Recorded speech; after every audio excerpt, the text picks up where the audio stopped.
Jumpa lagi teman-teman di TFH episode Nakes hari Sabtu tanggal 13 November. Kita sekali lagi di episode Nakes ini kita ditemanin oleh Mas Tio Prasetyo seperti biasa founder kita. Halo, selamat siang Mas. Halo siang semuanya yang udah hadir. Ya, bisa dikenalin Mas siapa narasumber kita? Ya, oke. Narasumber kita hari ini namanya Mas Fajar Agung, panggilannya mungkin enaknya Mas Fajar aja ya. Iya, Fajar. Ya, Mas Fajar Agung Nugraha, AMD keperawatan ya. Perawatan ya, iya perawatan. AMD-nya apa Mas? AMD-nya aku nggak tahu. Ahli Madya itu. Ahli Madya. Mas, Ahli Madya, iya. Oh iya, sorry aku belum tahu. Oke nih, Mas Fajar ini kebetulan kemarin juga sempat sebagai salah satu penanya juga di acara TV sebelumnya waktu sama Dr. Icang.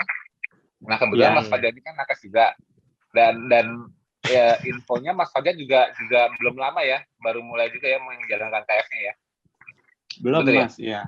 Iya. Nah memang ikut grup, cuman kan baru sambil itu belum terlalu paham gitu. Ya, tapi dulu. Nanti aku malah senangnya gini, jadi ini kita benar-benar dapat TFH yang mungkin nanti insya Allah Mas Fajar kan nakes, kualitas pelayanannya juga nanti beda kan, kalau dari sini nakes Mas Fajar kan mungkin sering dengar ini mungkin bisa mewakili nanti apa yang masih belum seperti Mas Fajar dalam menjalankan KF ini, apa yang masih belum masuk atau belum terinfo atau mungkin secara fisiologi ada yang belum sek, masa sih, nah atau apa itu nanti Mas Fajar anggap aja Mas Fajar baru mau belajar, tanya semua, mumpung kebetulan ada aku, karena aku sebagai foundernya, insya Allah aku bantu jawab semua. Tapi sebelum sampai ke situ, aku mau minta sharingnya pengalaman Mas Fajar dulu nih, kan nggak tiba-tiba ujuk-ujuk ada di grup kan, pasti kan ada pengalamannya dulu nih, ada riwayatnya apa mungkin, atau dulu sejarahnya Mas Fajar udah pernah membantu apa dan sebagainya. Kalau boleh yang monggo sharing pengalaman dulu Mas Fajar. Silakan Mas Fajar. Ya, terima kasih Mas Tio. Ya, Mas Bobi juga sama yang lainnya. Sama-sama. Ya, awal saya dulu sih saya terkena diabetes ya di pas Januari. Ya, sebenarnya sih 2021 ini awal tahun. Oh, baru ketahuan ya, Mas? Ya, sebenarnya sih ya mungkin saya juga udah tahu ya dari gejala di 2019 akhir tahun, cuman ya mungkin bukan kali ya gitu, masih agak denial gitu, respon sih sebenarnya sih udah tahu gitu. Cuman masih denial, cuman pas lagi ketika pas lagi dinas sore itu saya kok pusing banget ditekuk sini ya. Pas lagi dicek ternyata 410 ya gitu. Wah, kaget juga kan gitu. Gulanya? Iya, gula darah waktunya 410. Terus saya cek lagi setengah jam kemudian, ya nggak jauh beda, paling cuma hanya turun 15 ya, kalau nggak salah tuh sekitar 38. Itu berarti gula darah sewaktu ya? Iya, gula darah sewaktu. Ya barulah saya dari tempat kerja ke UGD lah, ke depan. Terus di UGD dicek juga sama sih, nggak jauh, 375 gitu. Ya udahlah, ngasih obat glimepiride ya sama metformin. Terus saya cek 3 hari kemudian ya, HbA1c ternyata di 11,3 ya. Tinggi ya. 11. Waktu itu Mas kaget juga. Mas Fajar ada obesitas juga atau overweight? Ya, memang obesitas ya. Memang dari tahun kemarin tuh 2009 tuh sebelum akhir tahun ya, udah dari 90 sampai ke 100. Terus ya karena pandemi di awal kan nggak bisa kemana-mana, biasanya kan aktivitas keluar atau gitu ya, olahraga, jogging, lari gitu. Karena waktu dulu pandemi itu ya, jadi pulang kerja, makan, tidur. Terus ya memang saya bukan pecinta manis, cuman karbohidrat, lumayan lah, cemilan atau kayak gitu. Ya udah warning sih teman-teman, udah 100 tuh udah gede banget gitu. Akhirnya 105 tuh terakhir tuh 105 ya. Kan tinggi saya 167 ya gitu. Oh. 105 ya udah masuk ke obes 2 ya gitu. Ya memang Mas udah di awal jam. Aku dulu 170, berat 114. Itu apa tuh? Sama, Mas. Sama ya. 114 kilo aku malah. Ngeri. Ya pas udah di itu ya sempat kan denial ya gitu. Wah, diabetes nih gua nih gitu. Aduh, gimana ya gitu. Ya udahlah. Mau gimana lagi, orang udah HbA1c udah gitu ya. Terus ya ikut-ikut pola-pola makan ya 3J atau itu ya. Jenis jumlah jam. Jenis jumlah jam. Apa aku berdengar? Diet terkontrol itu, Mas. Terkontrol ya di dia terkontrol. Cuman mengurangi karbo jadi dihitung kayak gitu. Cuman ya dengan obat nggak ada perubahan sih sebenarnya sih. GDP itu masih ya di atas 280, masih 270 ya GDP itu. Terus ya sempat diarahkan ke suatu grup diabetes. Terus ada juga fasting ya, kenal fasting, cuman ya beda ya, nggak ada jam. Maksudnya kan kalau di KF itu protokol ya, ketika jam makan segitu. Pokoknya kalau itu ajarinnya fastingnya, ya udah fasting 16 jam di jam berapa aja, buka jam berapa aja gitu. Cuman kan boleh sih sayur-sayuran terbatas gitu. Jadi ituin ya turunnya nggak terlalu banyak ya di itu ya. Tetap GDP masih di itu. Selama itu tetap tuh terus sampai kalau nggak salah di bulan sampai Februari ya masih itulah kayak gitu. Terus pas lagi lihat ya kenal pas chat di grup yang itu tuh ada namanya Mbak Fitri itu dari Jawa Timur kalau nggak salah ya, mengarahkan saya coba aja ikut KF apa sih gitu, ketofastosis sekitar di bulan Maret tuh ya. Iya di Facebook. Diarahkan gitu, baca-baca aja. Terus langsung coba sama Mas Tio siapa ya gitu. Baik orangnya gitu. WA aja, WA kan saya nggak punya nomornya. Ya udahlah saya yang penting saya baca-baca protokolnya ya gitu. Baca protokolnya terus ternyata ya di grup sebelumnya protokolnya hampir sama, cuman tidak cara konsepnya itu ya lebih terarah sama disiplin di KF ya gitu. Ya udahlah. Saya coba dikit-dikit ikut KF full ya, maksudnya memang belum full hewani ya gitu. Masih ada sedikit sayur, buah gitu. Cuman udah pas ketika nyoba full hewani terus ya ternyata progresnya dalam 1 minggu 2 minggu tuh lumayan cepet tuh Mas. Dari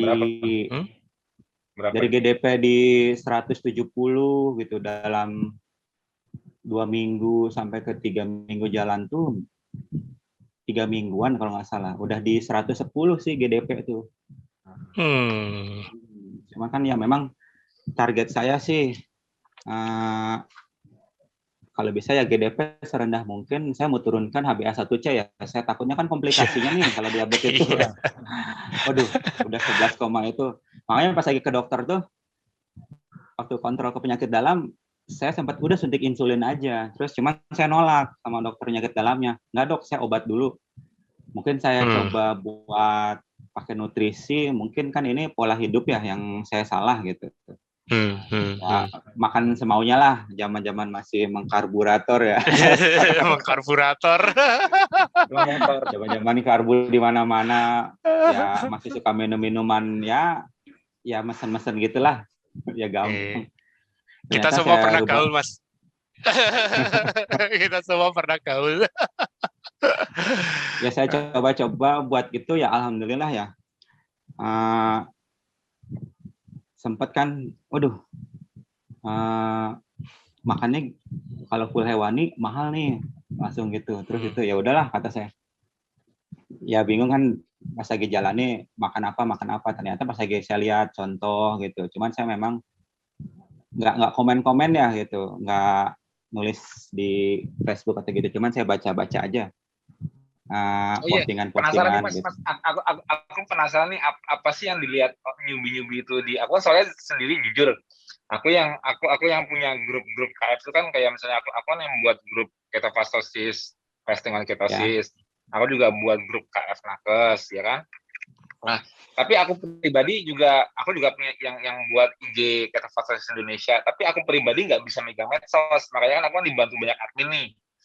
Nah, ya, aku pengen tahu nih, aku malah justru minta tolong Mas Budi terus nih untuk sebagai yang mengontrol semua seputar medsos karena aku kan jujur kan aku mentoknya kan di Japrian karena nih cerita dikit dulu ya. Sorry aku potong. ya, Karena kan apa-apa. karena kan aku tuh nggak bisa gitu balas komen apa-apa di FB karena nanti ujung-ujungnya kalau konsulnya di komenan aku ketinggalan yang di Japrian. Nah, di Japrian pun aja aku nggak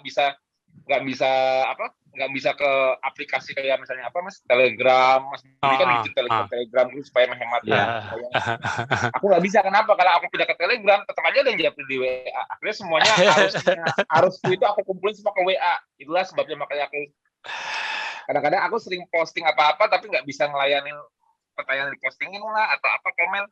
Nah, itu kendalaku dari dulu kayak gitu. Nah, sebagai newbie yang lihat grupku, karena aku udah lama nggak pantau grup, banyak ya kecuali kalau aku lagi sortir untuk KF Challenge itu pun dibantu sama anak buah Widi.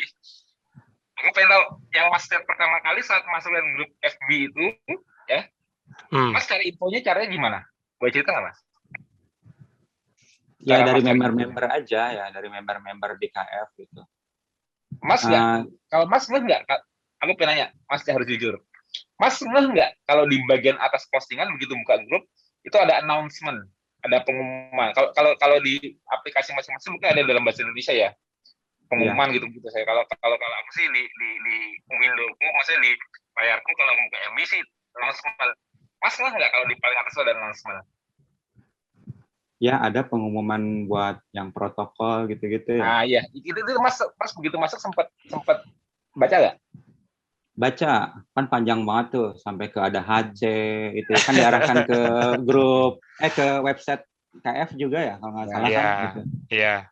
Ya, mungkin baca lumayan banyak ya, cuman ya berulang gitu. Cuman ya paham baru sedikit, terus sambil berjalan lah gitu. Ya, saya juga baru pahamnya itu udah sampai sekarang sih paham banget sih dari yang 5 pilar itu. Soalnya sambil dicoba-coba ya gitu dari 5 pilar itu kan. Tapi sebagai Enaknya orang gimana? awam yang pertama kali baru masuk grup, Mas cari taunya mengenai makanannya dulu ya sebelum 5 pilar, Mas ya. Jadi kalau di grup ini apa sih yang dimakan, gini-gini gitu ya? Iya. Ya pasti bingungnya orang-orang tuh nanya makan. Terus sama teman-teman juga waktu pas diajakin sekarang tuh kalau bilang, wah KF ya gitu, wah udah menyeramkan banget kayaknya ya. Padahal kata saya, tapi itu pola hidup loh, nggak serem-serem amat sih gitu. Sebenarnya sih kalau udah menjalani enak-enak aja sih gitu. Serius, ada temen juga nakes juga gitu. Cuman bilang, aduh ada nggak yang lain? Ya udahlah, kita cari yang sesimpelnya aja gitu. Kadang temen juga suka itu. Cuman ya kalau karena saya tujuannya lihat itu, pas lagi lihat yang udah berhasil di diabetes ikutan KF ya saya gak termotivasi aja gitu. Jadi yang memotivasi Mas itu juga sebagian ada kayak misalnya gini, ada orang posting apa atau misalnya cerita perubahannya itu juga salah satu yang membuat Mas merasa ingin belajar lagi dan mencoba ya? Iya, belajar lagi gitu, mencoba Dari lagi gitu. Pengalaman orang gitu, yang lihat orang-orang yang testimoni ya.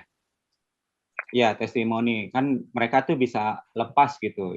Ya kan saya juga memang di Facebook nggak terlalu aktif itu semenjak ikut grup aja gitu di Facebook lagi gitu. Facebooknya dulu nggak, ya hanya posting-posting biasa lah gitu. Ternyata ya ketika ikut grup, wah pemikiran saya gitu ya, ternyata diabetes tipe 2 tuh bisa lepas kok gitu dengan itu, lepas obat, dengan nutrisi yang ketat dan ada tata caranya semuanya gitu, disiplinnya gitu. Ya pas lagi lihat Ya, Kalau secara makanan enggak menderita kan, Mas? enggak, simpel aja sih, banyak sih, gampang ya gitu. Yang dimakan Ya, enak kan? pertama mungkin dulu enak-enak, justru enak-enak enakan sekarang lah gitu. Ya dulu, ya kalau dulu kan cuman diet ya, kan pasti makannya nggak enak gitu. Biasanya kan kalau oh ini diet nih, berarti saya bakal makanannya nggak enak nih, mungkin direbus-rebus kah atau makannya yang nggak ada rasanya lah atau apa kan biasanya orang awam kan biasanya gitu. Nggak, oh ini kayak diet nih, apa ya, berarti saya harus mengurangi apa ini. ya Jadi memang saya merasa dulu itu. awal-awal saya kena diabetes gitu, oh direbus, dikukus, cuman kok gini amat ya apa, gitu, nggak ada rasa. makanya Ya nggak enak lah, kalau rebus gitu doang, nggak ada rasanya. Terus sayuran kayak itu. akhirnya dulu atau Mas masih mainan rebus-rebusan kayak gitu, Mas ada cheating day nggak kata ya sekarang?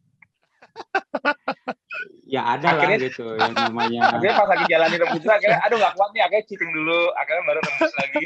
Iya, Nggak tahan ya gorengan. gitu. Akhirnya pas lagi itu sambil nyoba gitu, bulan kan kadang-kadang ya ke bebek goreng, mesennya nasi merah ya sama aja. Kan IG-nya rendah kayak gitu, padahal ya GDP nggak turun-turun ya, tetap aja segitu stuck juga gitu. Kalau secara hitung-hitungan ya gitu. Keren. Jadi total udah berapa lama Mas Fajar? Dari kapan ini ya? Mas Fajar berarti ya? Lagi full itunya sih, full hewaninya sih di akhir-akhir Maret ya, kalau nggak salah. Akhir Maret ya. Ya, cuman udah. hebatnya memang gini Mas, ketika kemarin PPKM yang awal ya gitu. Kan kasus memang tinggi. Ya. Ya, COVID ya. Terus ya alhamdulillah dari teman-teman ruangan semua itu yang dari pas ada dulu rapid pertama sampai ke ada tes PCR, terus sampai di tracking, banyak yang kena tuh. Cuman ya karena saya testing, ikutan ini ya, meskipun saya kontak, ternyata kan saya mandiin pasien ya. Ternyata besoknya positif tuh COVID. Waduh gitu. Saya megang nih gitu. Pakai APD ya biasa aja, cuman masker aja lah gitu, double gitu. Ya, tapi selama ikutan fasting saya 3 kali dengan yang pasien positif COVID tuh nggak masalah sih, nggak positif, di tracking negatif terus gitu. Memang membantu sih, dan memang badan luar biasa sih. Dulunya capek ngantuk ya, meskipun saya naik motor gitu, tetap enak ke badan itu fit ya. Luar biasa sih gitu. Tapi belum ngecek HbA1c-nya lagi ya? Oh udah, terakhir. Oh sudah. Jadi berapa Mas? Saya pas lagi, jadi hampir 4 bulan lebih lah gitu. Pas emang udah 3 bulan saya mau cek, belum cek lagi, ntar dulu, belum pede gitu. Biar sekalian nanti bulan depan dikit. lagi nyobain nih lagi enak-enaknya nih gitu KF. Udah nanti bulan depan. Ternyata kaget juga, saya shock juga gitu kan, udah kirim hasil labnya ke Mbak Iin ya. Pas lagi itu 5,6. Wah. Wih, separuhnya. Kaget saya. Harusnya Mas kembali ke dokter yang penyakit dalam tadi, yang kemarin nyuruh insulin aja. Kasih lihat, nanti dia penasaran. Mas Tio iseng. Enggak, serius ini. Kadang-kadang memang dokter berilmu, tapi kadang-kadang pasien bisa menginfokan sesuatu yang membuat dia berpikir lagi. Mungkin metodenya selama ini, kalau ada yang lebih baik, bisa membuat, ini tadinya nih orang mau saya kasih insulin loh. Tapi ternyata entah apa yang dilakukan orang ini, katanya Mas Fajar, dia kembali ke aku dengan HbA1 5,6. Kalau dia memang untuk kebaikan, dia nggak bakal arogan. Dia pasti penasaran. Yeah. Kamu melakukan apa kok bisa HbA1 kamu 3,5. Kemana dia udah diabetes free kan? Iya. Yang mungkin bagi dokter tersebut selama sejarah dia mengalami pasien, mungkin terkontrol, tapi tidak benar-benar bisa memulihkan HbA1c contohnya, atau tetap selalu tinggi terus, obat dan akhirnya mungkin terkontrol, mungkin ada juga dia mengalami pasien yang akhirnya malah menambah dosis terus. Somehow, emang cara ya kayak nakes di KF itu juga banyak dokter yang awalnya mereka dapatnya malah dari pasiennya. Dia heran dengan perubahannya. Kamu apa yang kamu lakukan? Kok bisa kamu? Baru mau saya kasih, apalagi Mas sudah mau dikasih insulin nih. Iya, awalnya saya insulin, gitu. Cuman saya menolak ya gitu. Ya tapi kan decisionnya beliau, dokter yang referensi Mas itu kan merupakan protokol standar yang dia udah dengan pengalaman dia ini udah bisa pakai insulin ya. Kalau jujur HbA1c11 yang logic thinkingnya secara medikal memang harus pakai insulin ini, kalau enggak naik terus bahaya. Tapi kok Bang, ini orang balik lagi dengan masih lampiran 5,7 dalam waktu berapa? Sorry, 4 bulan ya? 6 bulan. 4 bulan. 4 bulan. Hampir mau 5 sih kalau nggak salah. Abis ketemu beliau itu, abis ketemu beliau yang waktu nunjukin pertama nyuruh insulin itu sampai Mas sudah dapat hasil itu berapa bulan? 4 bulan sih saya masih kontrol ke beliau ya gitu ya. Tapi belum kan hasilnya. Sempat sih saya bilang waktu pas lagi di bulan pas 2 bulanan ya gitu, dok saya kan dicek tuh di depan dia juga kan GDP. Wah kok GDP pas lagi dilihat hasilnya cuman pakai itu aja GDP bisa di 110, emang nggak pusing emang gitu. Saya bilang kan keto dok gitu. Itu pas bilang keto saya malah diomelin, loh keto tuh nanti bisa loh gitu. Aduh, saya malah diomelin juga. Udah saya diem. Oke, nggak apa-apa. Walaupun diomelin karena dia kan belum belajar jauh, jadi dia nggak anggapan belum. Tapi begitu HbA1c harusnya banget kan, dok nih. Kalau saya mau dong dok, saya dipantau sama saya keto saya kan katanya apa ginjal dan sebagainya. Apa yang harus saya cek per 6 bulan? SGOT, SGPT, ureum, kreatinin, laju filtrasi, terus urinarisa lengkap. Justru kalau ada yang melakukan seperti itu dan mau dokternya yang tadinya tertutup, dia kamu pasti kena ginjal nih. Kita buktikan, bener nggak? Gitu loh, jangan maksudnya by data. Jadi biar justru dokter itu biar dia terbuka menerima by data, karena dia nggak data. Iya. Dia makan di konvensional dia mikir makan kan karena logic thinkingnya itu biasanya kalau dokter yang belum terupdate, logic thinkingnya ya kalau protein kebanyakan nanti memberatkan ginjal, kan logiknya kan gitu kan? Ya memang gitu. Ya, makanya gitu juga. Iya makanya apa ikan telur ayam gini. Mas kalau mau lihat tuh bodybuilder itu proteinnya lebih ngeri lagi. Mereka udah makanan daging ikan telur ayam misalnya, ya. Mereka tuh tambah kapsul protein apa, suplemen apa itu sampai bodybuilder gitu. Sampai segitunya loh. Sampai saking tingginya. Nah, protein itu tidak memberatkan ginjal. Ya, sebenarnya Mas juga nggak mungkin soal cerita ke dokternya sih, bisa tapi kalau mau terbuka ya, protein itu semua kontrolnya di liver dulu, nggak semuanya. Jadi yang menyebabkan kerusakan ginjal itu bukan peningkatan protein di darah, itu nggak mungkin. Di darah itu protein stagnan, stabil. Jadi kalau ada protein yang nggak pakai, itu justru malah dirubah jadi glukosa. Yang nggak dipakai itu yang sisa rantai nitrogen. Kalau protein terus ada nitrogennya kan. Nitrogennya itu dibuang dalam bentuk amonia maupun dalam bentuk dalam bentuk urea. Itu dibuangnya itu dalam bentuk itu, tinggal dipipisin, tinggal dibuang, nggak ada masalah. Jadi itu urea itu udah bukan protein lagi. Urea itu udah sisa nitrogen yang nggak dipakai, dan ginjal tidak ada thresholdnya untuk urea. Buang, kalau tinggi buang, selesai. Kalau urea sampai tinggi tapi tidak bisa dibuang, pertanyaannya bukan karena kebanyakan ureanya, kenapa ginjal nggak bisa buang urea? Pertanyaannya di situ. Jadi kalau terus malah pertanyaan jadi kalau ginjal tidak bermasalah, malah protein yang di darah yang harusnya tidak di darah itu malah lepas ke urin. Jadi di urinalisa proteinnya positif. Loh, kalau dia mengalami loss protein dan dia justru malah mengurangi protein dari makanannya, apa yang terjadi? Katabolisme makin besar nggak? Pasti dong. Jadi kalau sampai protein bocor ke urin, ya itu berarti dia malah butuh protein. Kenapa? Protein masih malah gede. Jadi kuncinya di membahas ginjal itu ialah membahas fungsinya. Apa yang sebetulnya merusak fungsi ginjal sehingga dia menyebabkan protein yang harusnya tidak bisa melewati glomerularnya kok bisa lewat, kok bocor.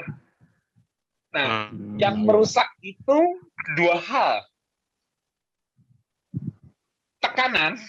Jadi dalam proses filtrasi ini butuh tekanan yang stabil. Kalau yang tekanannya kurang, filtrasi juga nggak bagus.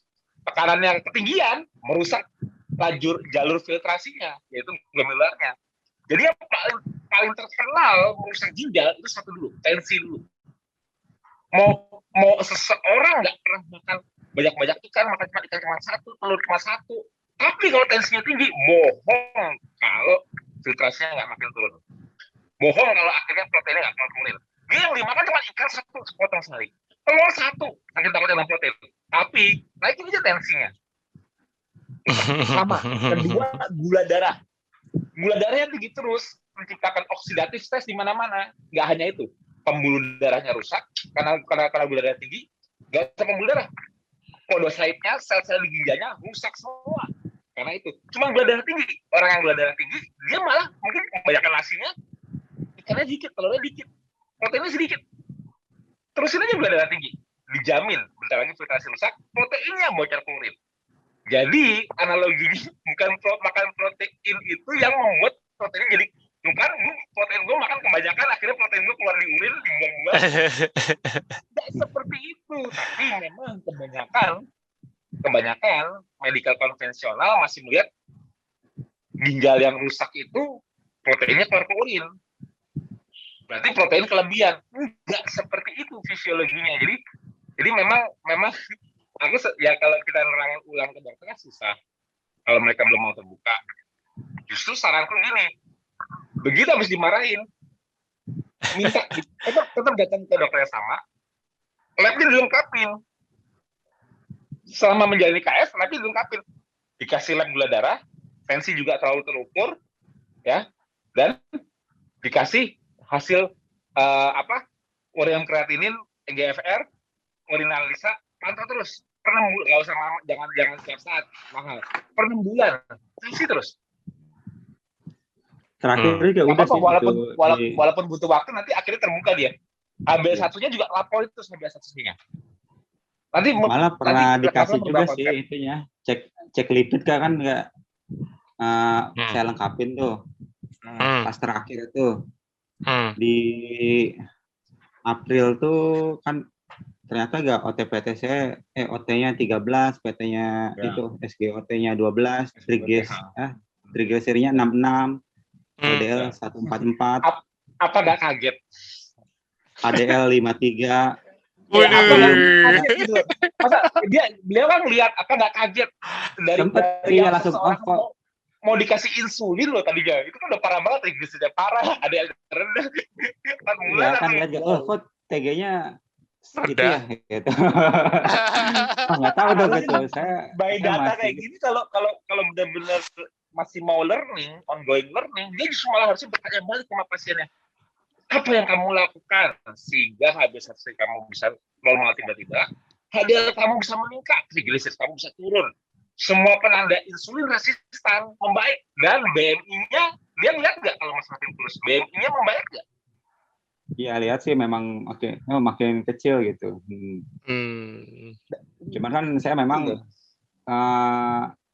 coba buat keluar, yang penting keluar dari resistensi insulinnya dulu ya biar tidak turun berat badannya, tidak loss control ya. Nggak usah gitu. Itu bonus. Ya takutnya turun kan, kalau GD-nya tinggi terus, gula darahnya tinggi terus ya berat badannya turun terus gitu. Cuman iya kalau jadi kalau kita yang hilang lemak. Jadi kalau Mas nggak makan karbo, lemak Mas yang berlebihan itu dibakar. Tapi kalau gula darah tinggi terus, Mas mengurus. Yang ngurus tuh nggak cuma lemak doang, tapi otak habis. Jadi kalau orang diabetes yang tambah parah, walaupun awalnya dia obesitas, akhirnya dia mengurus. Tapi mengurus itu karena apa? Karena pankreasnya kemampuan menghasilkan insulin makin turun. Lipolisisnya meningkat, tapi nggak cuma lipolisis, proteolisis, ototnya menurun. kemampuan untuk jadi yang kemampuan toleransi glukosa itu kan sebenarnya kan skeletal muscle, tapi justru malah skeletal muscle-nya makin turun jumlahnya. Iya. Dan mengalami pelemahan grip strength-nya. Kalau dites ada grip strength-nya, kemampuan menekan itu makin menurun. Artinya turunnya massa otot. Tapi yang Mas rasakan pribadi, kalau bisa tes grip strength boleh. Tapi Mas yang rasakan, Mas begitu mengurus ini tenaganya makin meningkat nggak? Kayaknya untuk bergerak makin enteng nggak? Kemarin enteng sih nyoba buat lari ya, keliling lapangan bola. Tanpa makan belum? Tanpa makan nggak? Belum, kan saya fasting terus pagi-pagi ya. Betul. Nah, dulu. Kalau Mas bisa melakukan hal tersebut di kondisi tanpa makan, kira-kira penurunan berat badan Mas itu menurunkan massa otot nggak? Kira-kira? Apa lemaknya aja? Lemaknya aja sih, massa ototnya. Nggak mungkin kan? Kalau otot Mas kebakar, katabolismenya terjadi di otot, kira-kira Mas mampu nggak? Lebih fit nggak? Lebih bisa bergerak nggak? Maksudnya untuk kemampuan mengangkat sesuatu menurun nggak? Kan Enggak. Itu rahasianya. Weight loss yang benar ialah weight loss yang maintain muscle-nya. Jadi dalam kata weight, total berat weight, yang hilang itu fat-nya, bukan muscle mass-nya. Yang menandakan kesehatan ialah kemampuan tubuh maintain muscle. Maintain skeletal muscle. Dan hebatnya lagi apa? Maintain skeletal muscle di kondisi kalori restriction. Alias apa? Mas membatasi jendela makan, otomatis Mas juga makannya otomatis walaupun nggak diukur-ukur makannya nggak bisa kebanyakan karena makan cuma dia di jendela 8 jam. Tapi Mas nggak mengalami katabolisme otot karena muscle sparingnya tinggi, betul nggak? Ya betul. Itu tapi nggak, emang pas lagi berapa bulan kemarin juga kan saya ikut itu kelas basic sama itu ya Mas Ebit ya gitu. Oh iya Mas Ebit. Olahraga. Masa otot juga olahraga ya, jadi pas ketika lemaknya turun jadi nggak terlalu ngegelambir sih ya. Ya betul. Ya memang aku sarankan kalau saat sendiri gini. Jadi 5 pilar itu seperti ini. 5 pilar itu ialah kondisi pola hidup harian. Iya. Pada saat bagaimana ya cara aku menjalani pola hidupku kalau setelah KF, aku berikan boundaries. Karena dunia modern tidak memberikan clue. Aku tidak perlu memberikan petunjuk-petunjuk ini kalau Mas hidup di hutan. Nggak perlu aku kasih petunjuk. Nggak perlu aku kasih tahu cara makan. Nggak perlu aku kasih tahu puasa. Nggak perlu aku suruh bergerak. Nggak perlu aku suruh relax. Karena kalau di hutan, clue-nya jelas. Petunjuknya jelas. Mas dari pagi nggak mau puasa pun nggak mau puasa. Kenapa? Karena belum ada makanan. Mau cari makan dulu. Nggak perlu aku suruh olahraga. Mas nggak usah suruh. Mas kalau mau hidup ya pasti bergerak kalau cari makan, aktif fisik, iya. Betul. Nah, kalau Mas sudah menemukan makanan, di sana Mas makanan itu ialah hal berharga di alam liar di hutan. Kalau nggak dapat makanan nggak bisa hidup, harus makan.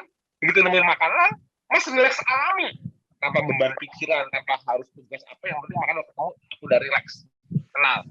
Yang Mas makan udah pasti gimana nyari karbohidrat banyak di hutan? Nggak mungkin dong. Nggak mungkin dong. Nggak ada.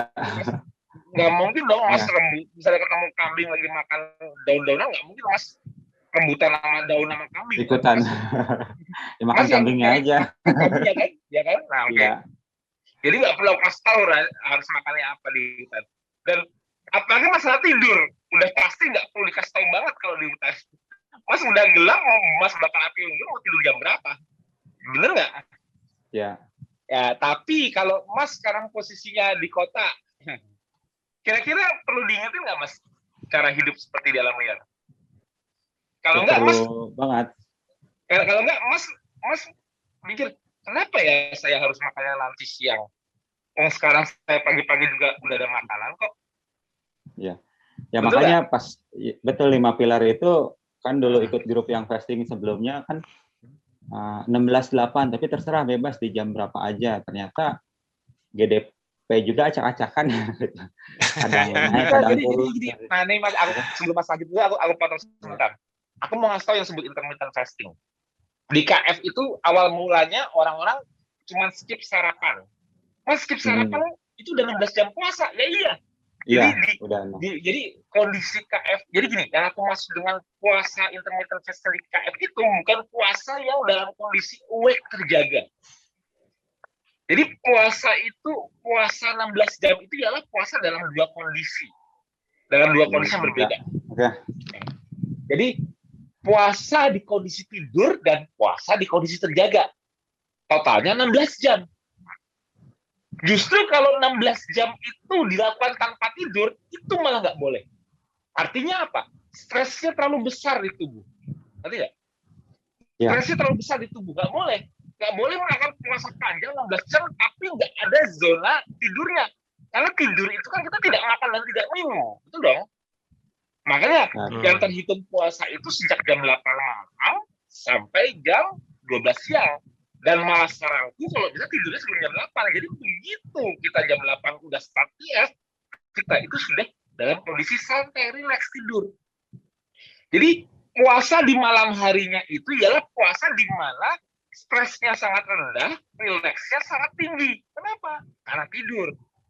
Kebalikannya saat kita bangun pagi, puasanya dilakukan justru dengan memberikan stres ke badan untuk create demand dengan cara melek, detak jantung juga udah mulai meningkat, sistem stresnya udah mulai dipakai untuk bergerak, untuk berpikir, untuk olahraga, kan stres. Di kondisi tanpa makanan, puasa. Tapi kita jam 12 rem. Kita rem dengan cara apa? Kita mulai relax, udah relax, kita makan. Makan juga memicu relax, santai. Nanti sore, kita mulai tambahkan relax.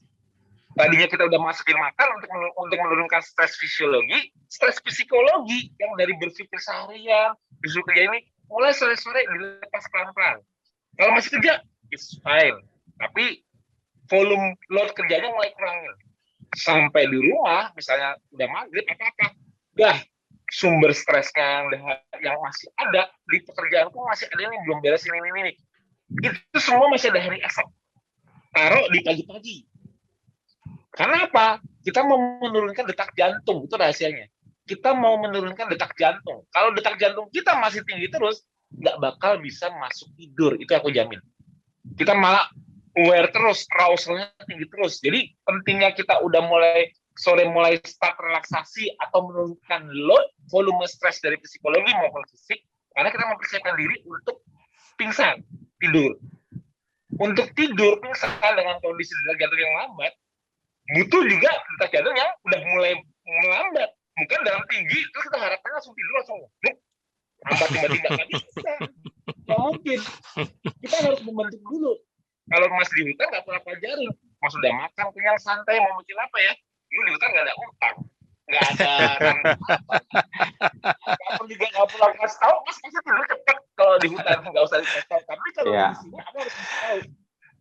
Siapin diri, mas. Untuk masuk zona tidur. Kenapa? Karena pas tidurnya itu ialah zona recovery-nya. Mas tadi puasa itu memicu apa tau? Puasa itu memicu defisit energi di level sel. Karena tapi gini loh, mas defisit energi di level sel. Tapi pada saat puasa mas merasa defisitnya nggak? Apa mas bertenaga? Katanya? Enggak sih, malah bertenaga kan? Aja, iya bertenaga. Tapi puasa itu kondisi yang defisit bukan? Iya dong? Iya, kondisi defisit. Nah, jadi bagaimana tubuh yang dalam kondisi defisit tapi bisa menjaga keseimbangan homeostasisnya sehingga tetap tidak terlihat defisit. Berarti dia harus merecycle sesuatu di dalam tubuh enggak? Iya. Ya, harus. Ialah setiap sel merecycle apapun yang jelek di tubuh yang tidak dipakai, yang tidak ada fungsinya. Bukan merecycle ada yang fungsinya. Jadi gini, aku nih puasa defisit, tidak makan apa-apa. Tapi kalau aku mau bergerak mencari makan atau olahraga malah lemas, berarti tubuhku nggak efisien. Kenapa? Menutupi defisitnya malah mengurangi sesuatu di tubuhku yang ada fungsinya. Contohnya apa? Otot. Keseruan. Itu contoh. Kalau makin siang, makin sore, kalau makin exciting. Ya gini, kayak apa nih? Aku makan terakhir kemarin kapan ya? Ya setengah tujuh udah selesai makan lah. Makin ke sini, makin sore nih aku belum makan. Aku bukannya makin lemah, tapi aku malah makin on fire. Kenapa? Tubuhku somehow membuat aku berusaha untuk dapat energi lebih supaya aku bisa cepat nemuin makanan nih hari ini. Kan tubuh, walaupun aku sekarang sebetulnya gak cari makan, sebetulnya aku TFH, kan tubuhku gak tahu kalau aku lagi TFH. Tubuhku taunya tubuhku masih defisit.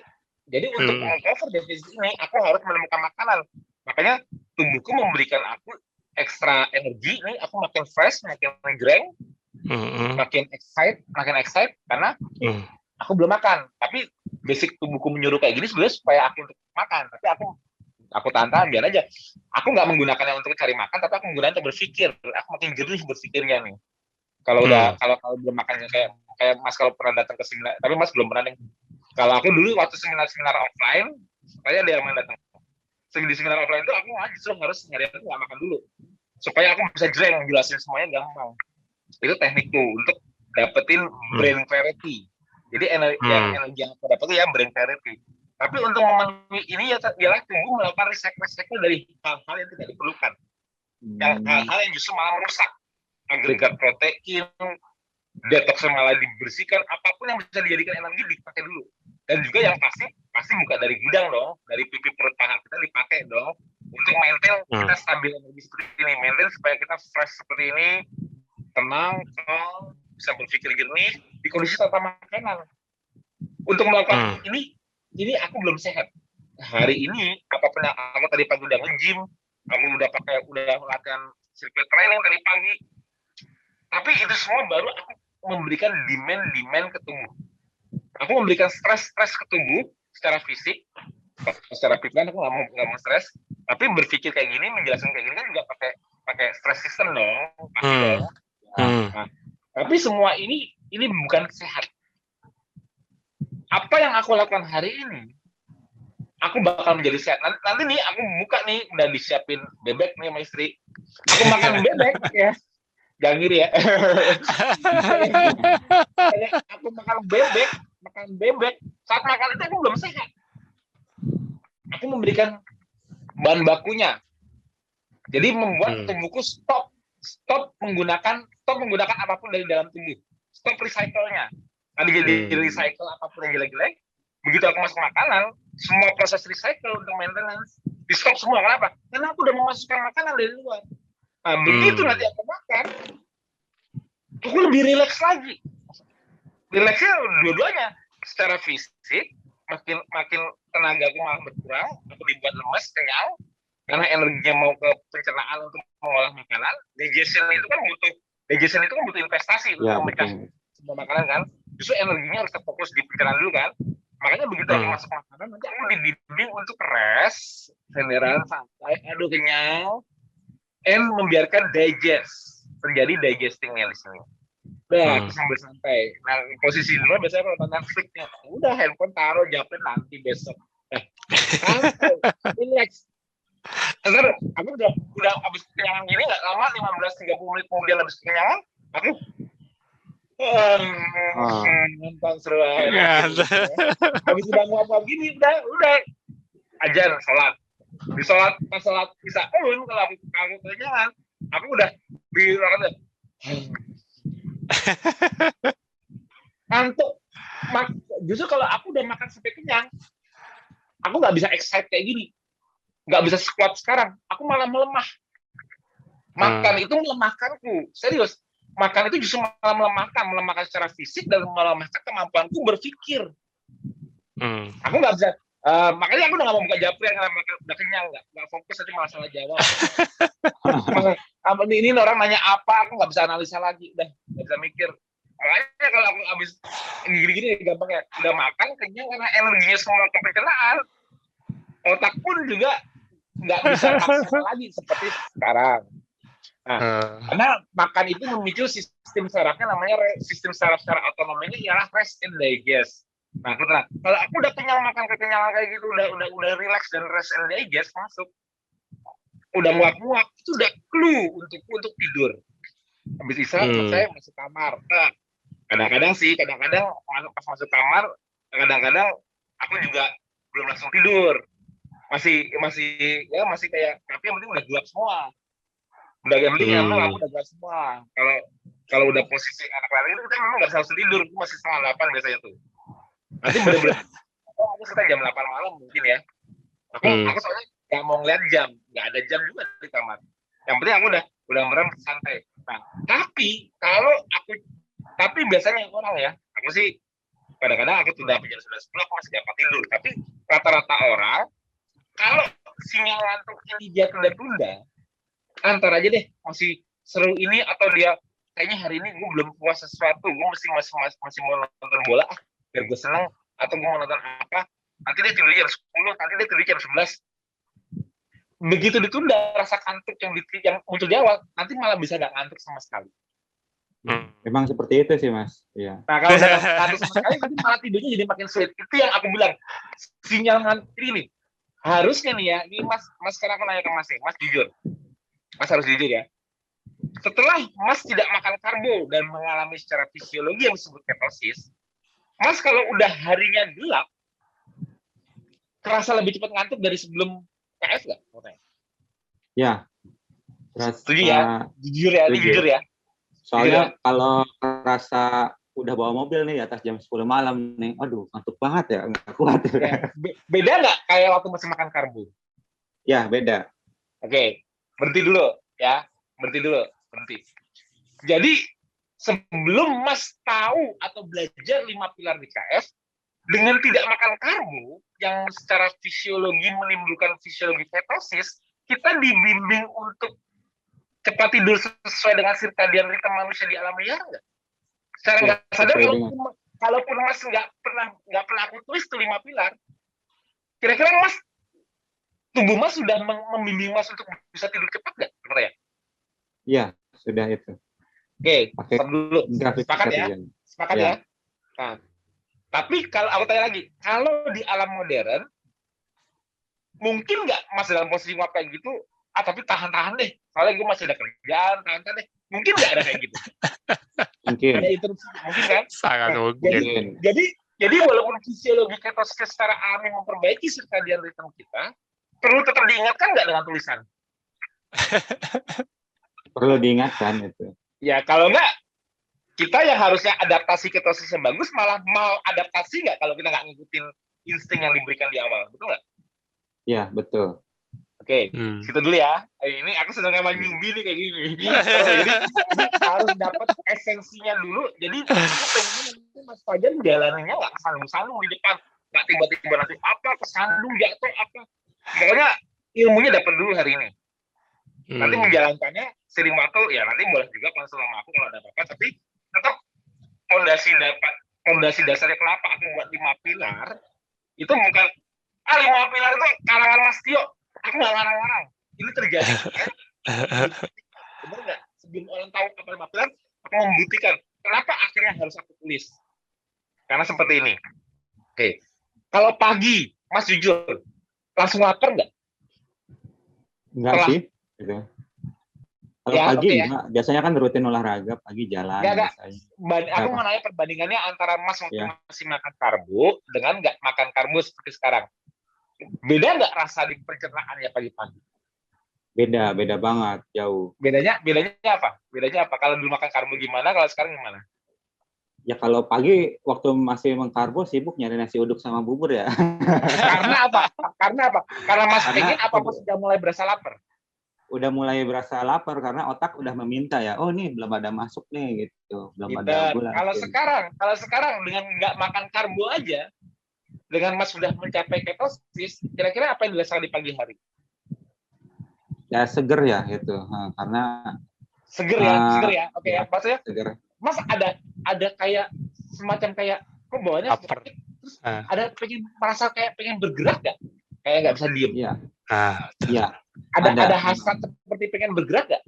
Ada. Setiap pagi ya pengen bergerak sih ya, ada aja ya sih. Walaupun Mas nggak ada kebutuhan untuk bergerak loh, nggak harus bergerak nggak ada masalah sih, tapi kayaknya pengen bergerak ya. Ya.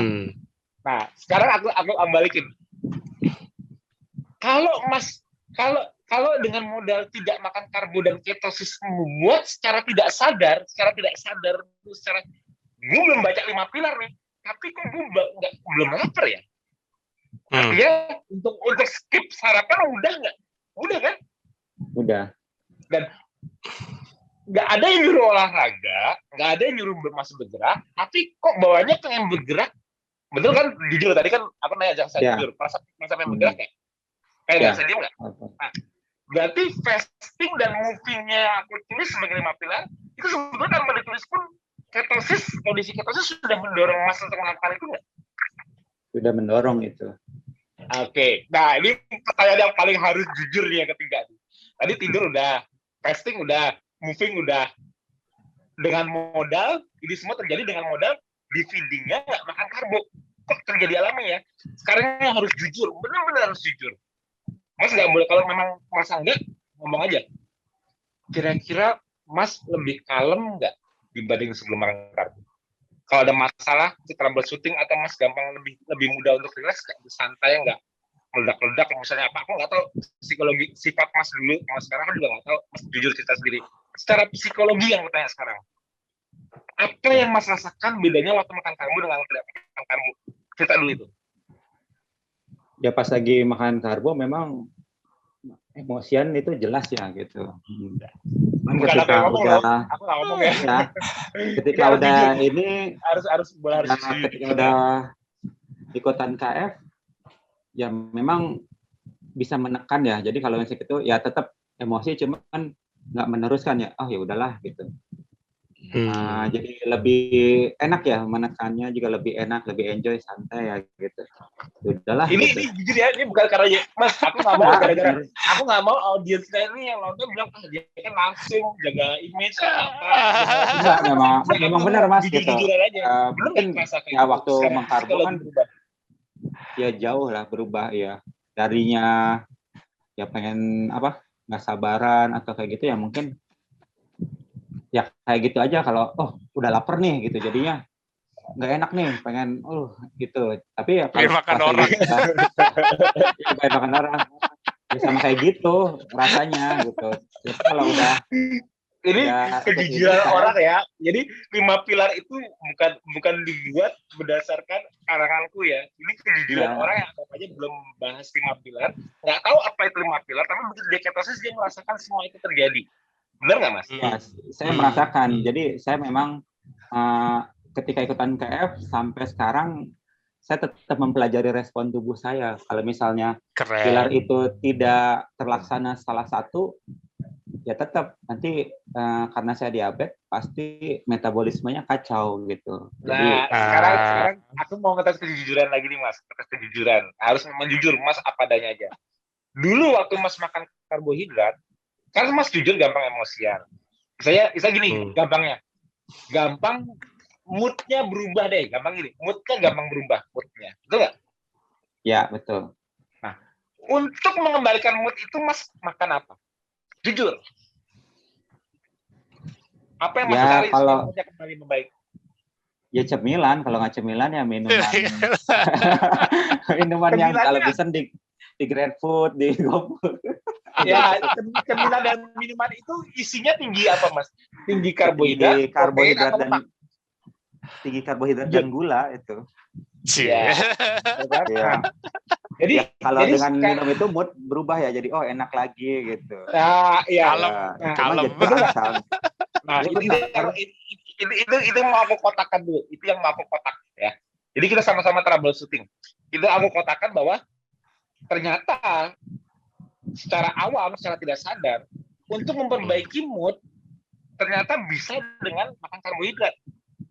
Ya. Dengan makan yang manis atau manis plus tinggi lemak, es krim, kue-kue yang menteganya banyak tapi gulanya nggak banyak, tepung, betul nggak? Betul. Yang Mas Kari nggak mungkin pure gula, nggak mungkin. Aduh, aku lagi stres nih, aku mau makan nasi putih. Nggak mungkin dong. Pasti Mas nggak ada. Aku mau makan nasi putih plus siram tuh cincang. Betul dong. Harus ada tinggi lemaknya dong. Karena itu yang membuat Mas makin cepat turun. Moodnya makin membaik, betul kan? Jujur. Ya, betul.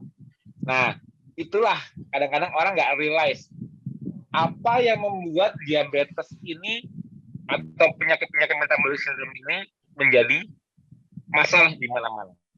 Hmm. Karena dunia modern telah memberikan self-medicating tools.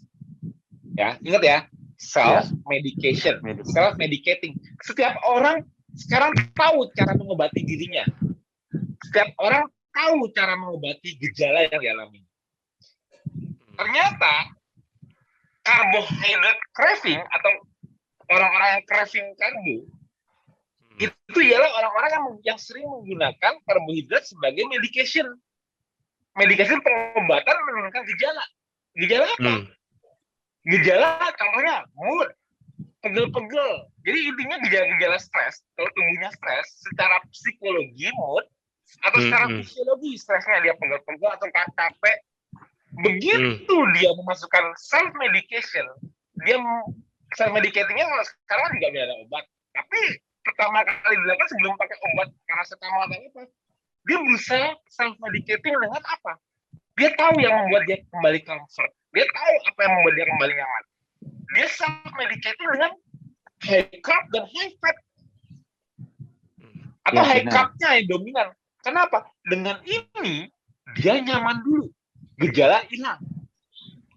Apapun penyebabnya root cause-nya, entah dia mau kurang tidur, nih, jadi banyak pikiran stres, atau memang ada stres sendiri yang datang karena memang masalah duniawi, stres kerjaan, stres dengan keluarga, apapun itu memang masih datang. Tapi self-medicating yang umum dilakukan banyak orang ialah mengkonsumsi karbo, makanya disebut ada yang namanya carbo craving syndrome. Itu ialah usaha self-medicating yang bisa dilakukan orang-orang dengan tersedianya karbo di mana-mana. Itulah akar masalahnya di mana di dunia yang obesogenik seperti sekarang, setiap orang jadi punya tools untuk self-medicating. Jadi food itu, makanan itu jadi kayak di overuse-kan untuk masalah mood, ya, masalah psikologi, menjaga atau stres fisiologi keletihan atau kurang tidur jadi capek. Dia self medicating dengan food atau masalah psikologi, betul nggak? Ya benar. Kayak dulu kan kalau lagi mood itu jalan-jalan. Ya. Nah tapi itu kan the most overuse. Yeah. Tapi the most underutilized yang jarang digunakan ialah olahraga, relaksasi. Sekarang aku tanya, Mas udah pernah melakukan olahraga belum selama kayak ini di kondisi puasa? Sudah. Nah, pertanyaannya sekarang aku mau tanya sejujur-jujurnya ya. Setelah olahraga, kan memang capek. Habis itu Mas merasa peningkatan energi nggak? Kayak lebih fresh dari sebelum nggak olahraga? Jujur. Olahraga kan capek.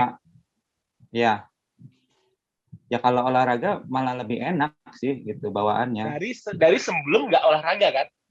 Iya, dari sebelum nggak olahraga. Dengan olahraga kayak dapat energi lebih kan? Iya. Nah sekarang jujur lagi ya, Mas merasa lebih moodnya enak nggak? Ingat dirasakan, bener nggak ya? Saya abis olahraga, kayaknya saya lebih mikirnya lebih enak, fresh. Ngerasa nggak seperti itu? Yang ngerasa lebih enak, lebih enteng aja gitu. Karena habis olahraga itu. Moodnya juga enak kan? Moodnya juga enak kan? Maksudnya nggak peran, nggak colek bacok kan? Nah, enggak. itu makanya aku bilang the most underutilized untuk terapi kognitif. Ya ini sebenarnya biasanya masalah kognitif deh, mood. Iya. Kebanyakan orang itu selalu sekarang ini menganggap untuk dia moodnya enak, dia mikir, gue harus makan enak nih supaya mood gue membaik. Iya, benar.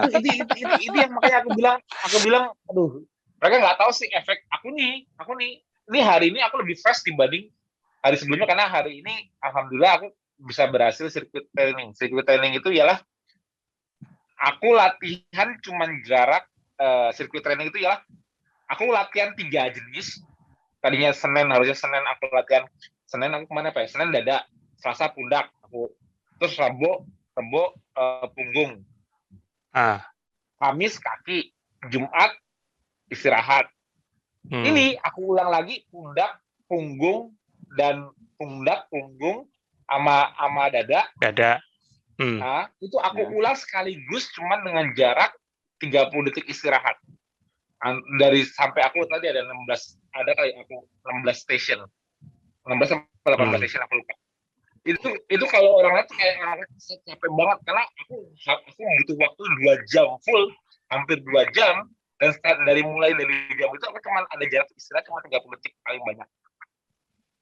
Jadi udah kayak orang lari selama betul-betul 2 jam, tapi ini angkat beban, bayangin. Tapi memang volume bebannya aku turunin.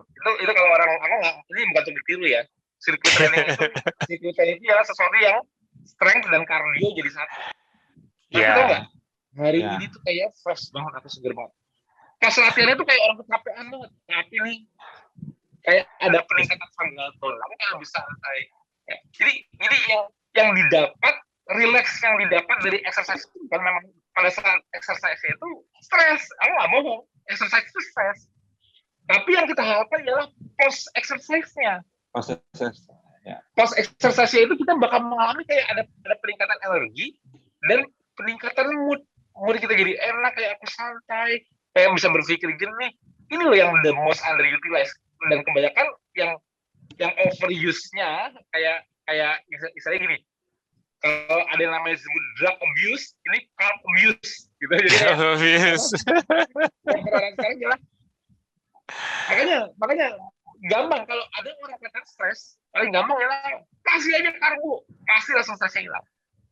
Orang kecapean latihan berdebar, dia deg-degan apa gimana, kasih karbo, pasti enak.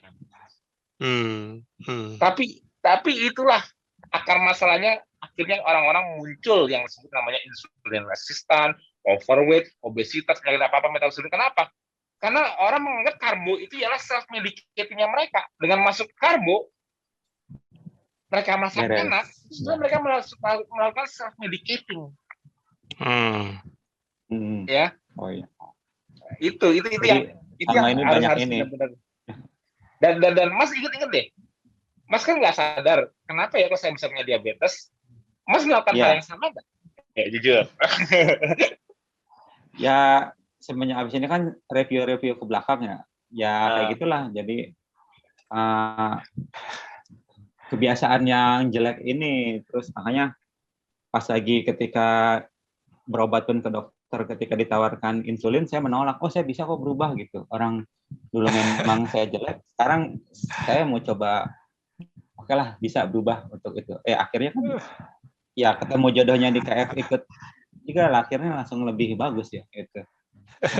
Bener kayak wake up call ya Mas ya. HbA 111 HbA 1C-nya 11 sempat saya nangis itu waktu itu. Ternyata bisa ya gitu. Dalam itu ya teman-teman juga masih gitu. Yang bener. Kan kebenaran ada dokter ruangan gitu. Dokter ruangannya juga pas lagi lihat, wah gila bener loh itu, dia nggak pakai obat dok gitu kan. Saya udah stop obat cuman hanya mau 1 bulan, ketika GDP udah itu saya langsung stop gitu, memang berkurang sedikit.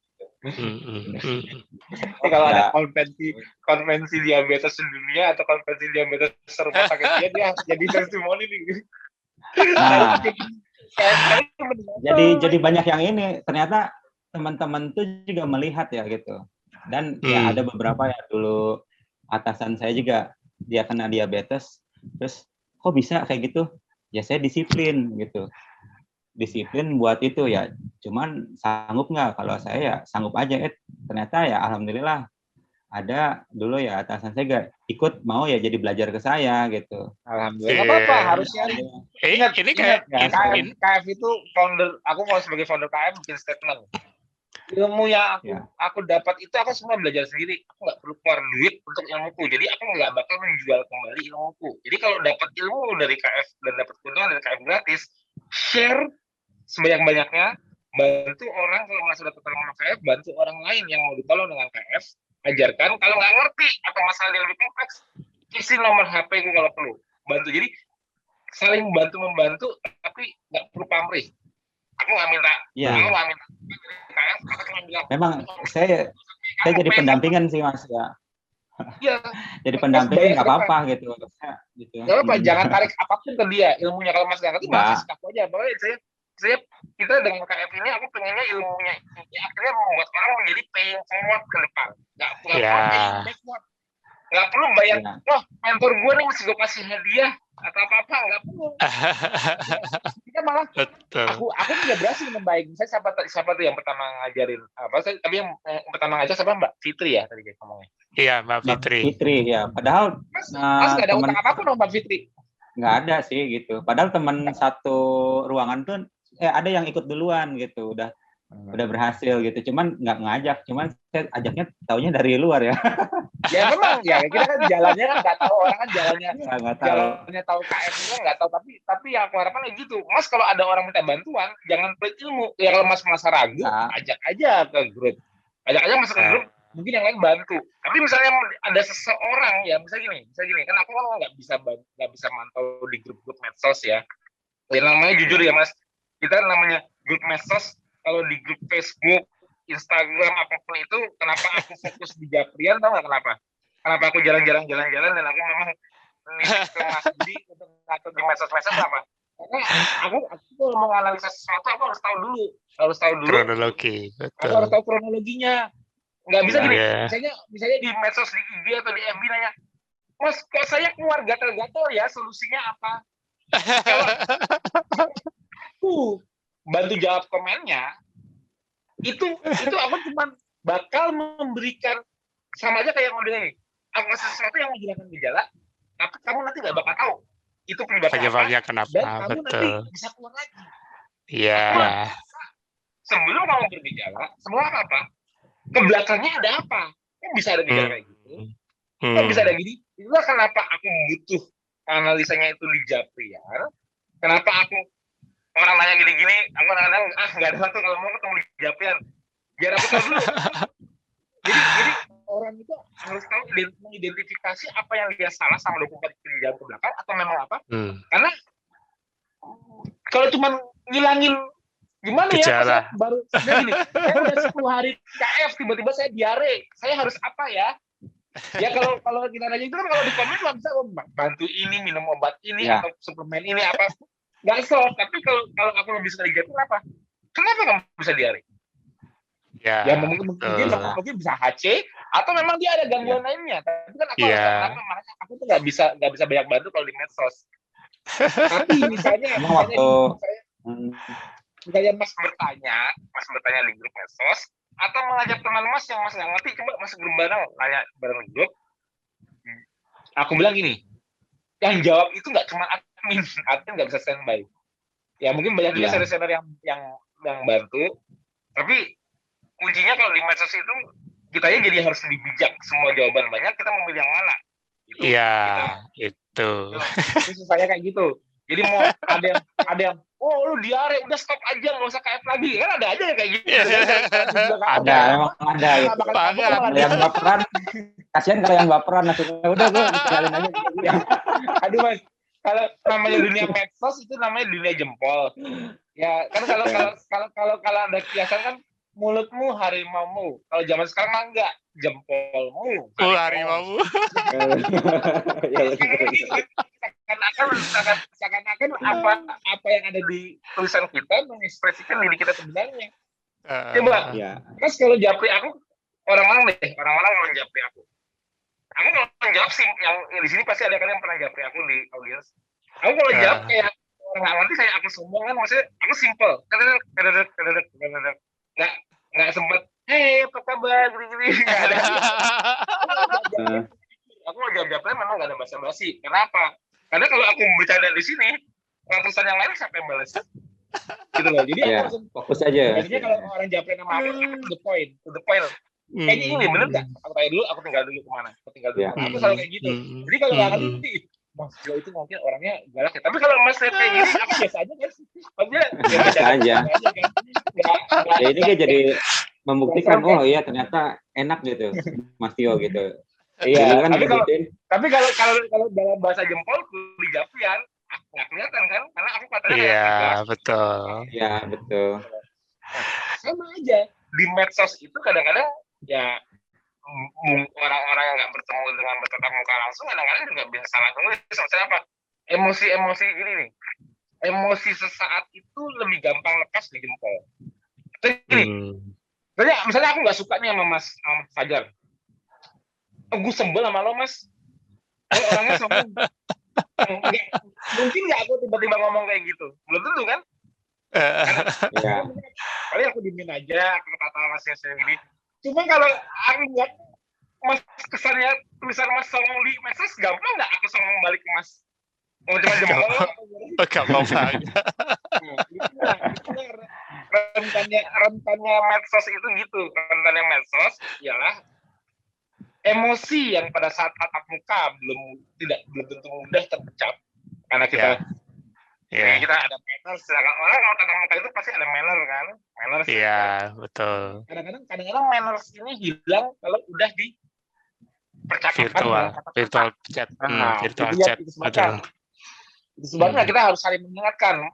Jangan sampai Mas, kalau di grup nanti ada yang membuli atau apa-apa, padahal belum atau kita salah baca kata, makanya harus sabarnya kuat dulu kalau di medsos.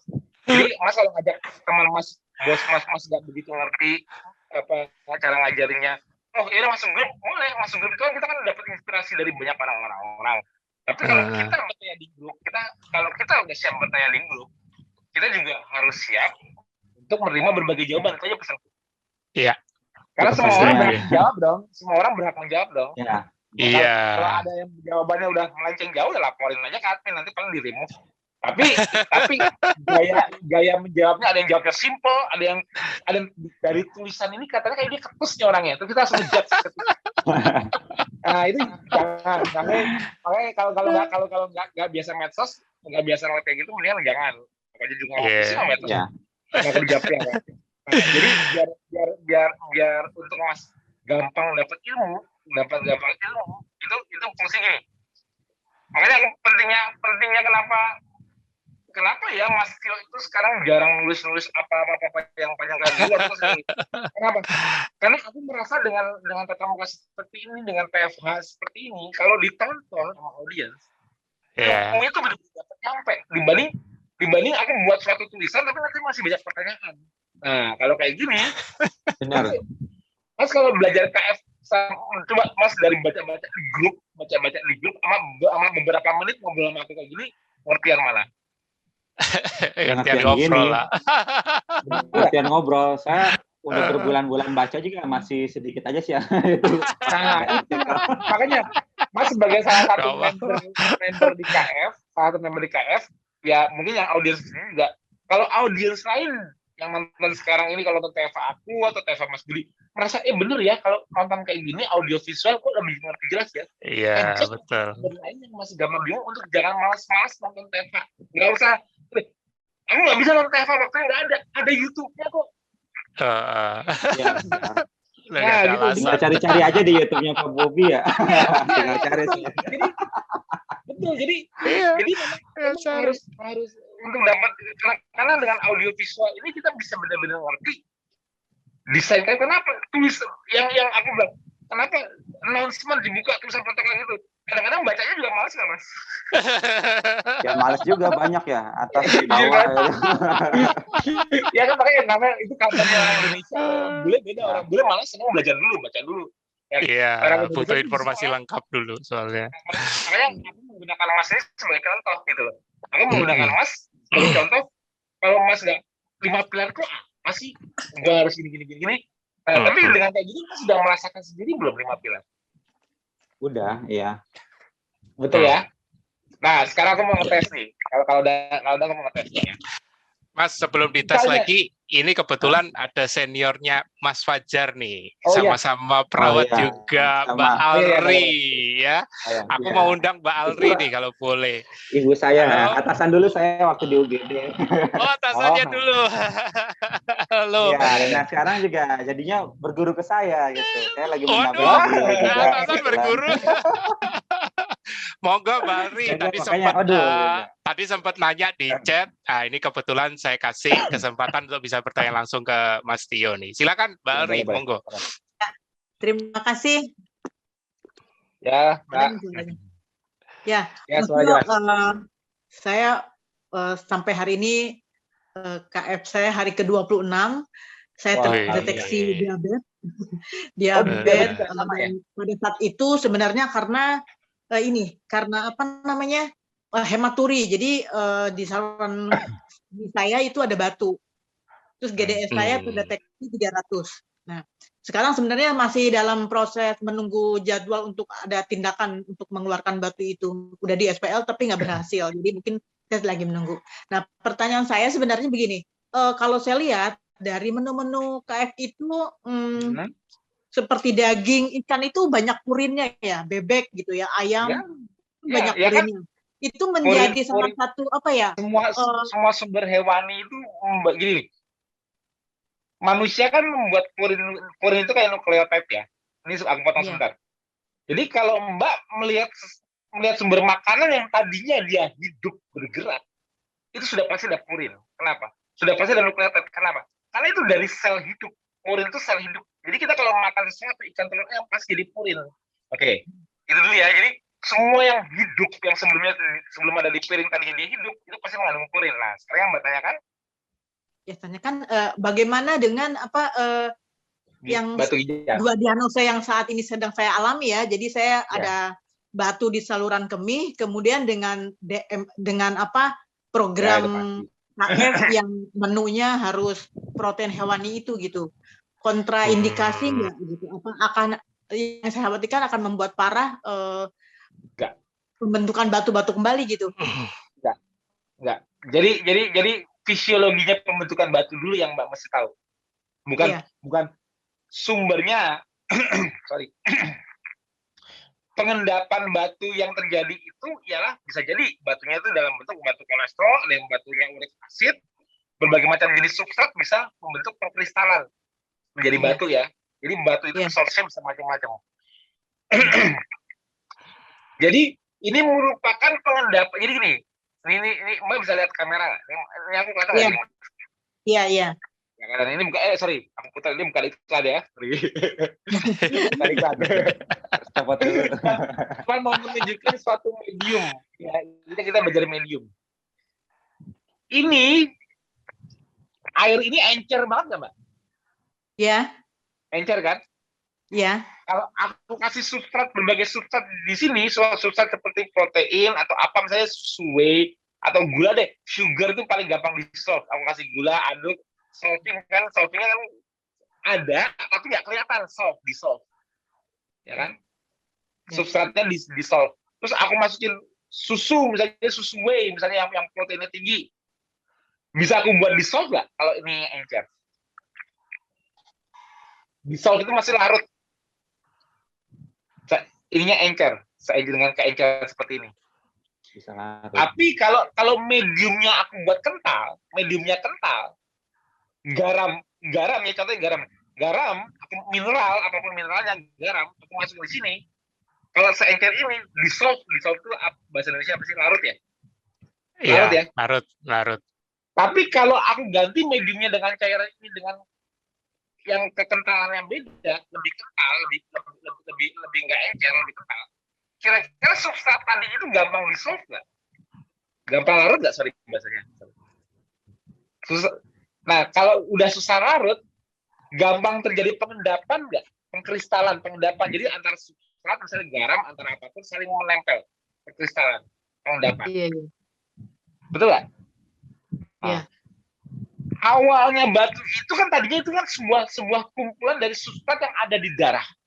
Jadi gini, di darah kita kan mengandung berbagai macam substrat yang diedarkan di darah seluruh tubuh.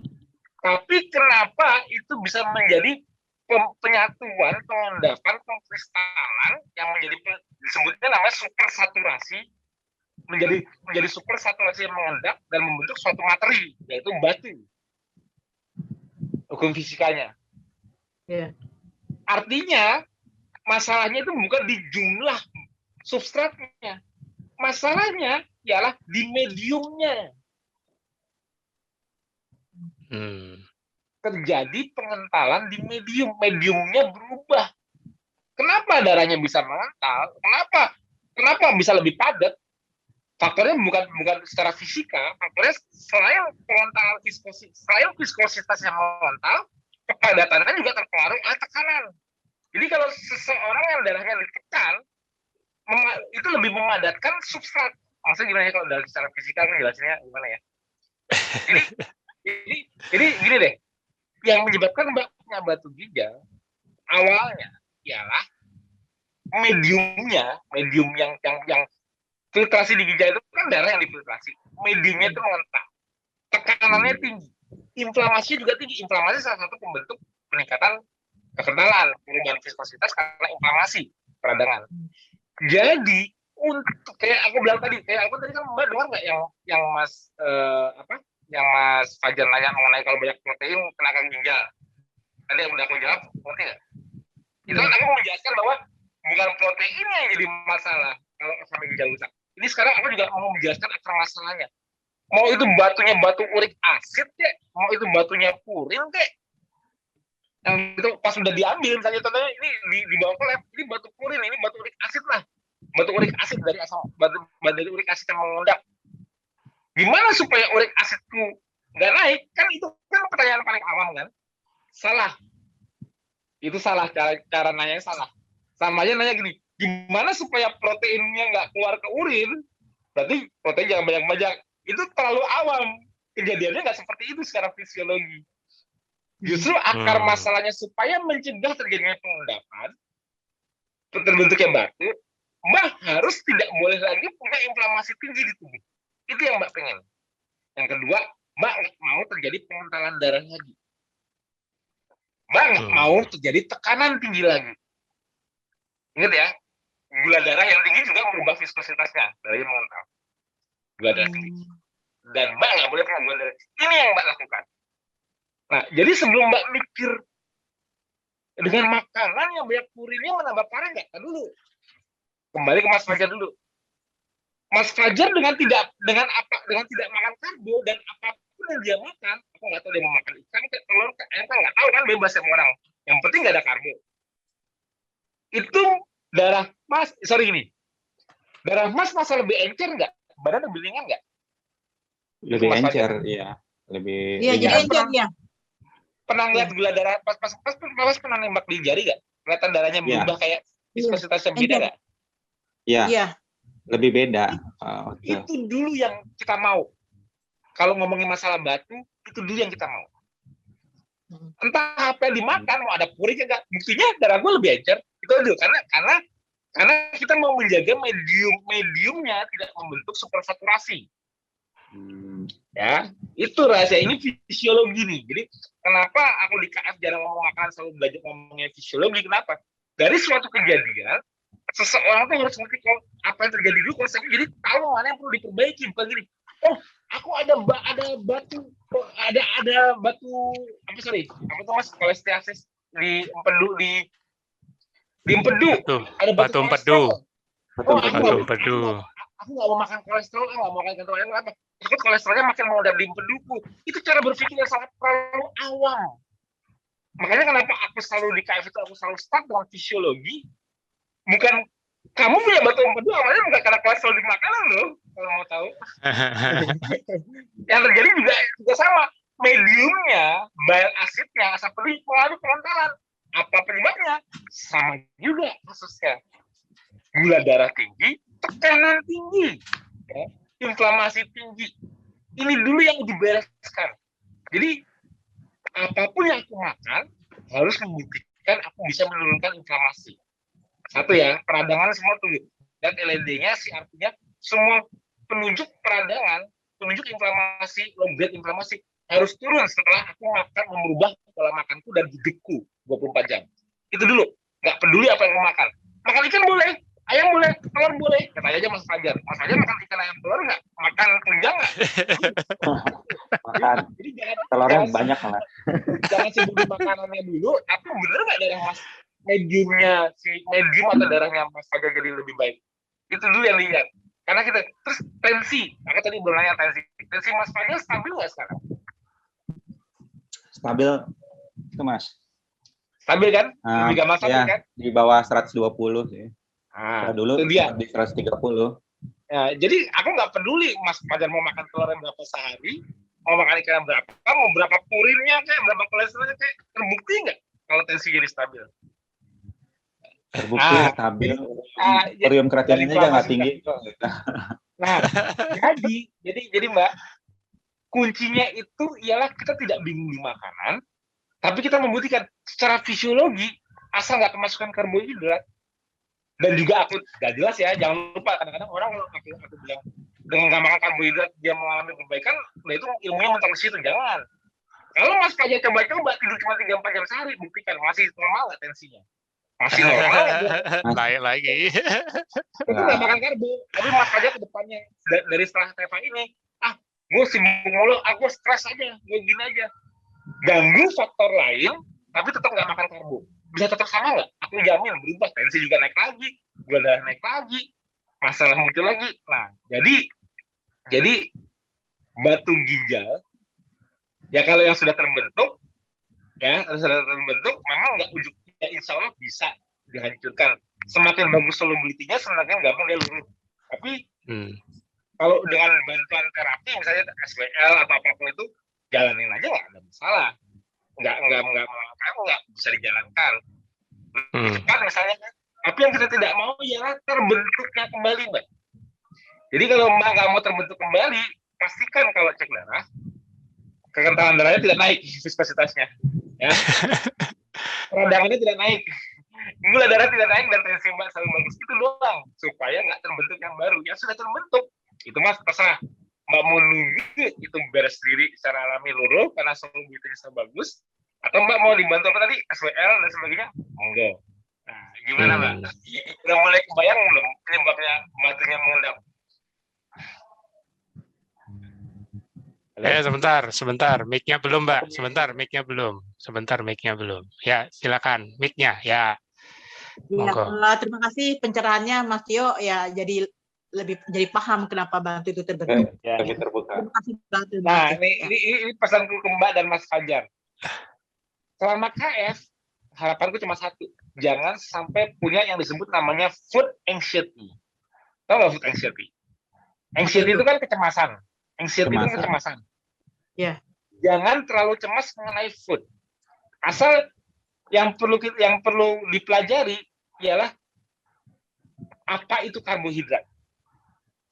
Apa itu karbohidrat, bagaimana cara menghindarinya, bagaimana cara mengidentifikasinya, karena kita mau tetap ketosis.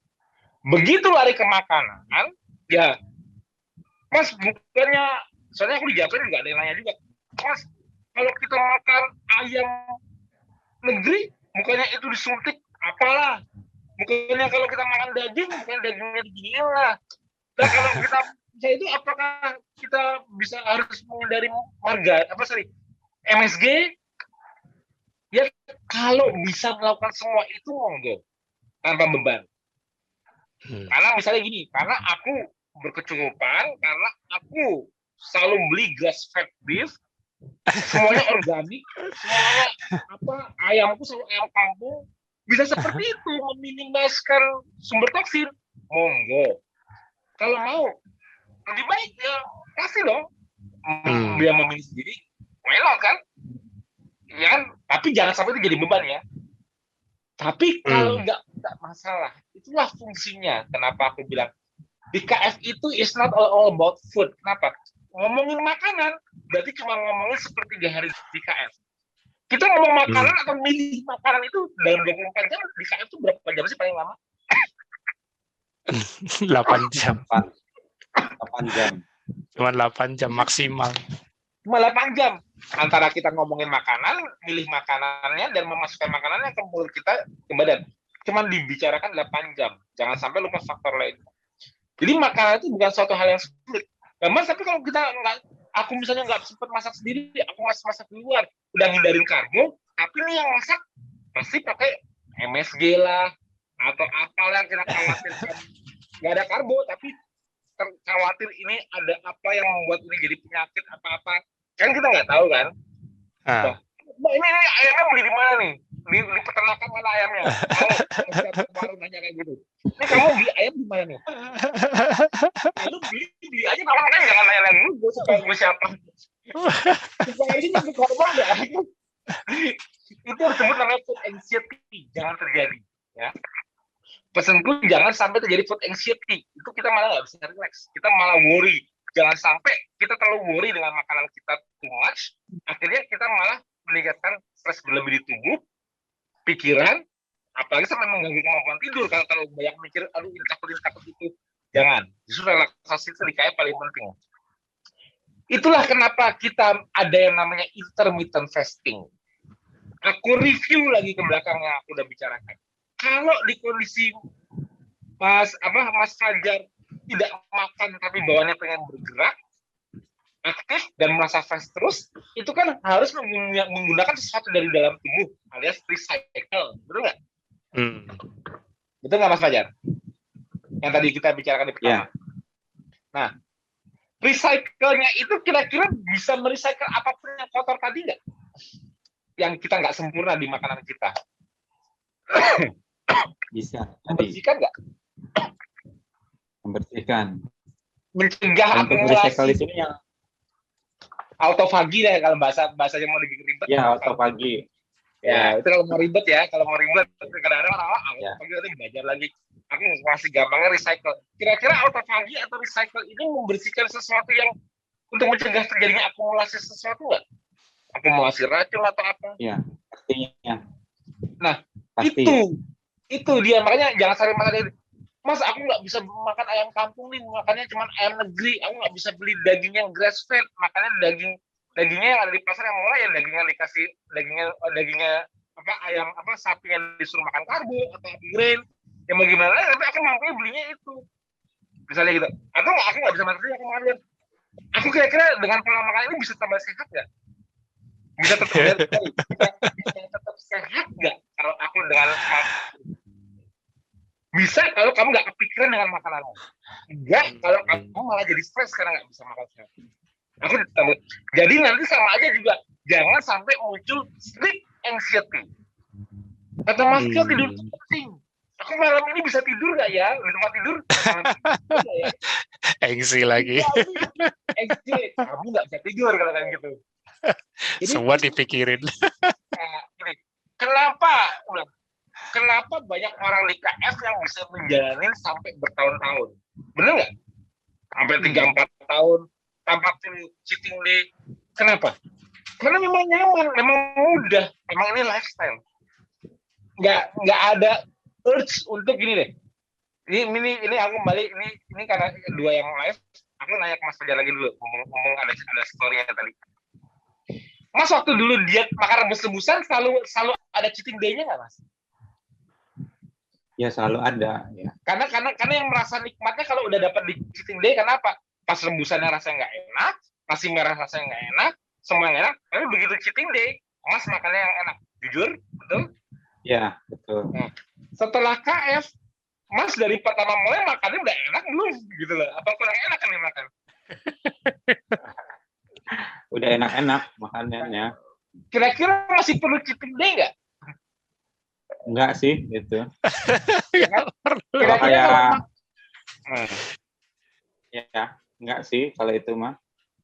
Itu Udah yang aku enak maksud. sih. Makanya itu aku maksud. Makan hewani itu memang menggabungkan karbo.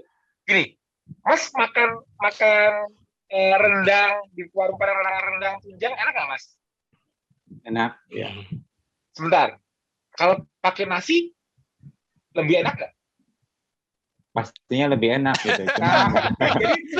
Jadi nasinya itu cuma menambah hypernya.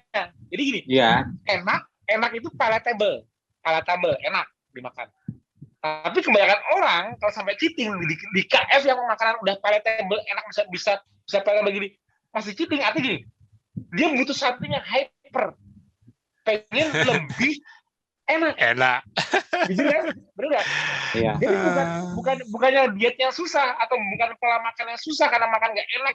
Harus coba deh kali makan nasi merah, ikan ayam direbus, apa sayuran direbus, untuk supaya low fat dan rendah kalori, rendah gula.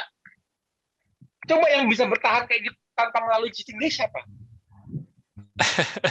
Bertahun-tahun tanpa cheating day. Susah kan? Bisa kan? Tapi kalau di KF sebetulnya gampang asal nggak mau yang hyper. Kalau terlalu hyper tuh gini. Memang itu kayak obat bius. Jadi hyper tuh kayak, wah, jujur kita makan ikan telur ayam tuh memang udah enak. Mau kita makan lauk. Tapi jujur Mas, kalau pakai karbo jauh lebih enak lagi. Hyper kalau itu doang bedanya. Coba kalau Mas Rum bandingin orang makan nasi merah, ikan telur rebus, sama Mas makan ikan telur tapi nggak usah direbus, digoreng deh, tapi makan ikan telurnya, nggak usah pakai nasi merahnya. Kan nasi merah sehat, tapi nggak usah pakai nasi merah lah. Nasi merah juga rasanya tetap enak nasi putih kan? Betul nggak? Ya, nggak usah sekalian lah. Nggak usah sekalian, tapi gua nggak mau menghilangkan unsur lemaknya, testingnya, gurihnya dapat. Karena apa? Karena nggak cuma direbus, gua boleh kasih garam, gua boleh kena minyak digoreng, dimakan. Rasanya ikan rebus sama ikan goreng akan mana? Jujur Mas. Ikan goreng. Ikan goreng ya. Aku nggak suka yang berlemak-lemak bersantan-santan, ya nggak apa-apa. Kalau memang basicnya mau direbus aja juga boleh, nggak ada yang larang juga. Kayaknya dia nggak makan karbonya. Nggak berarti harus menambahkan nasi merahnya lagi kan? Nah, makanya gitu. Kalau mau enak sebetulnya lebih nasi merah, nasi putih aja sekalian. Nah, gitu lah kan. Makanya jadi sebetulnya untuk menjadi gaya hidup long term di sisi makanannya mudah. Karena udah palatable. Yang sulit nanti ialah menjaga 24 jamnya tetap harmonis. Itu yang harus aku pesankan.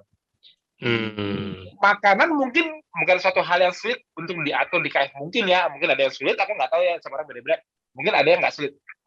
Tapi yang tersulit ialah mengharmoniskan boundaries ini, karena duniawi ya, aku nggak tahu setiap orang stresnya apa aja.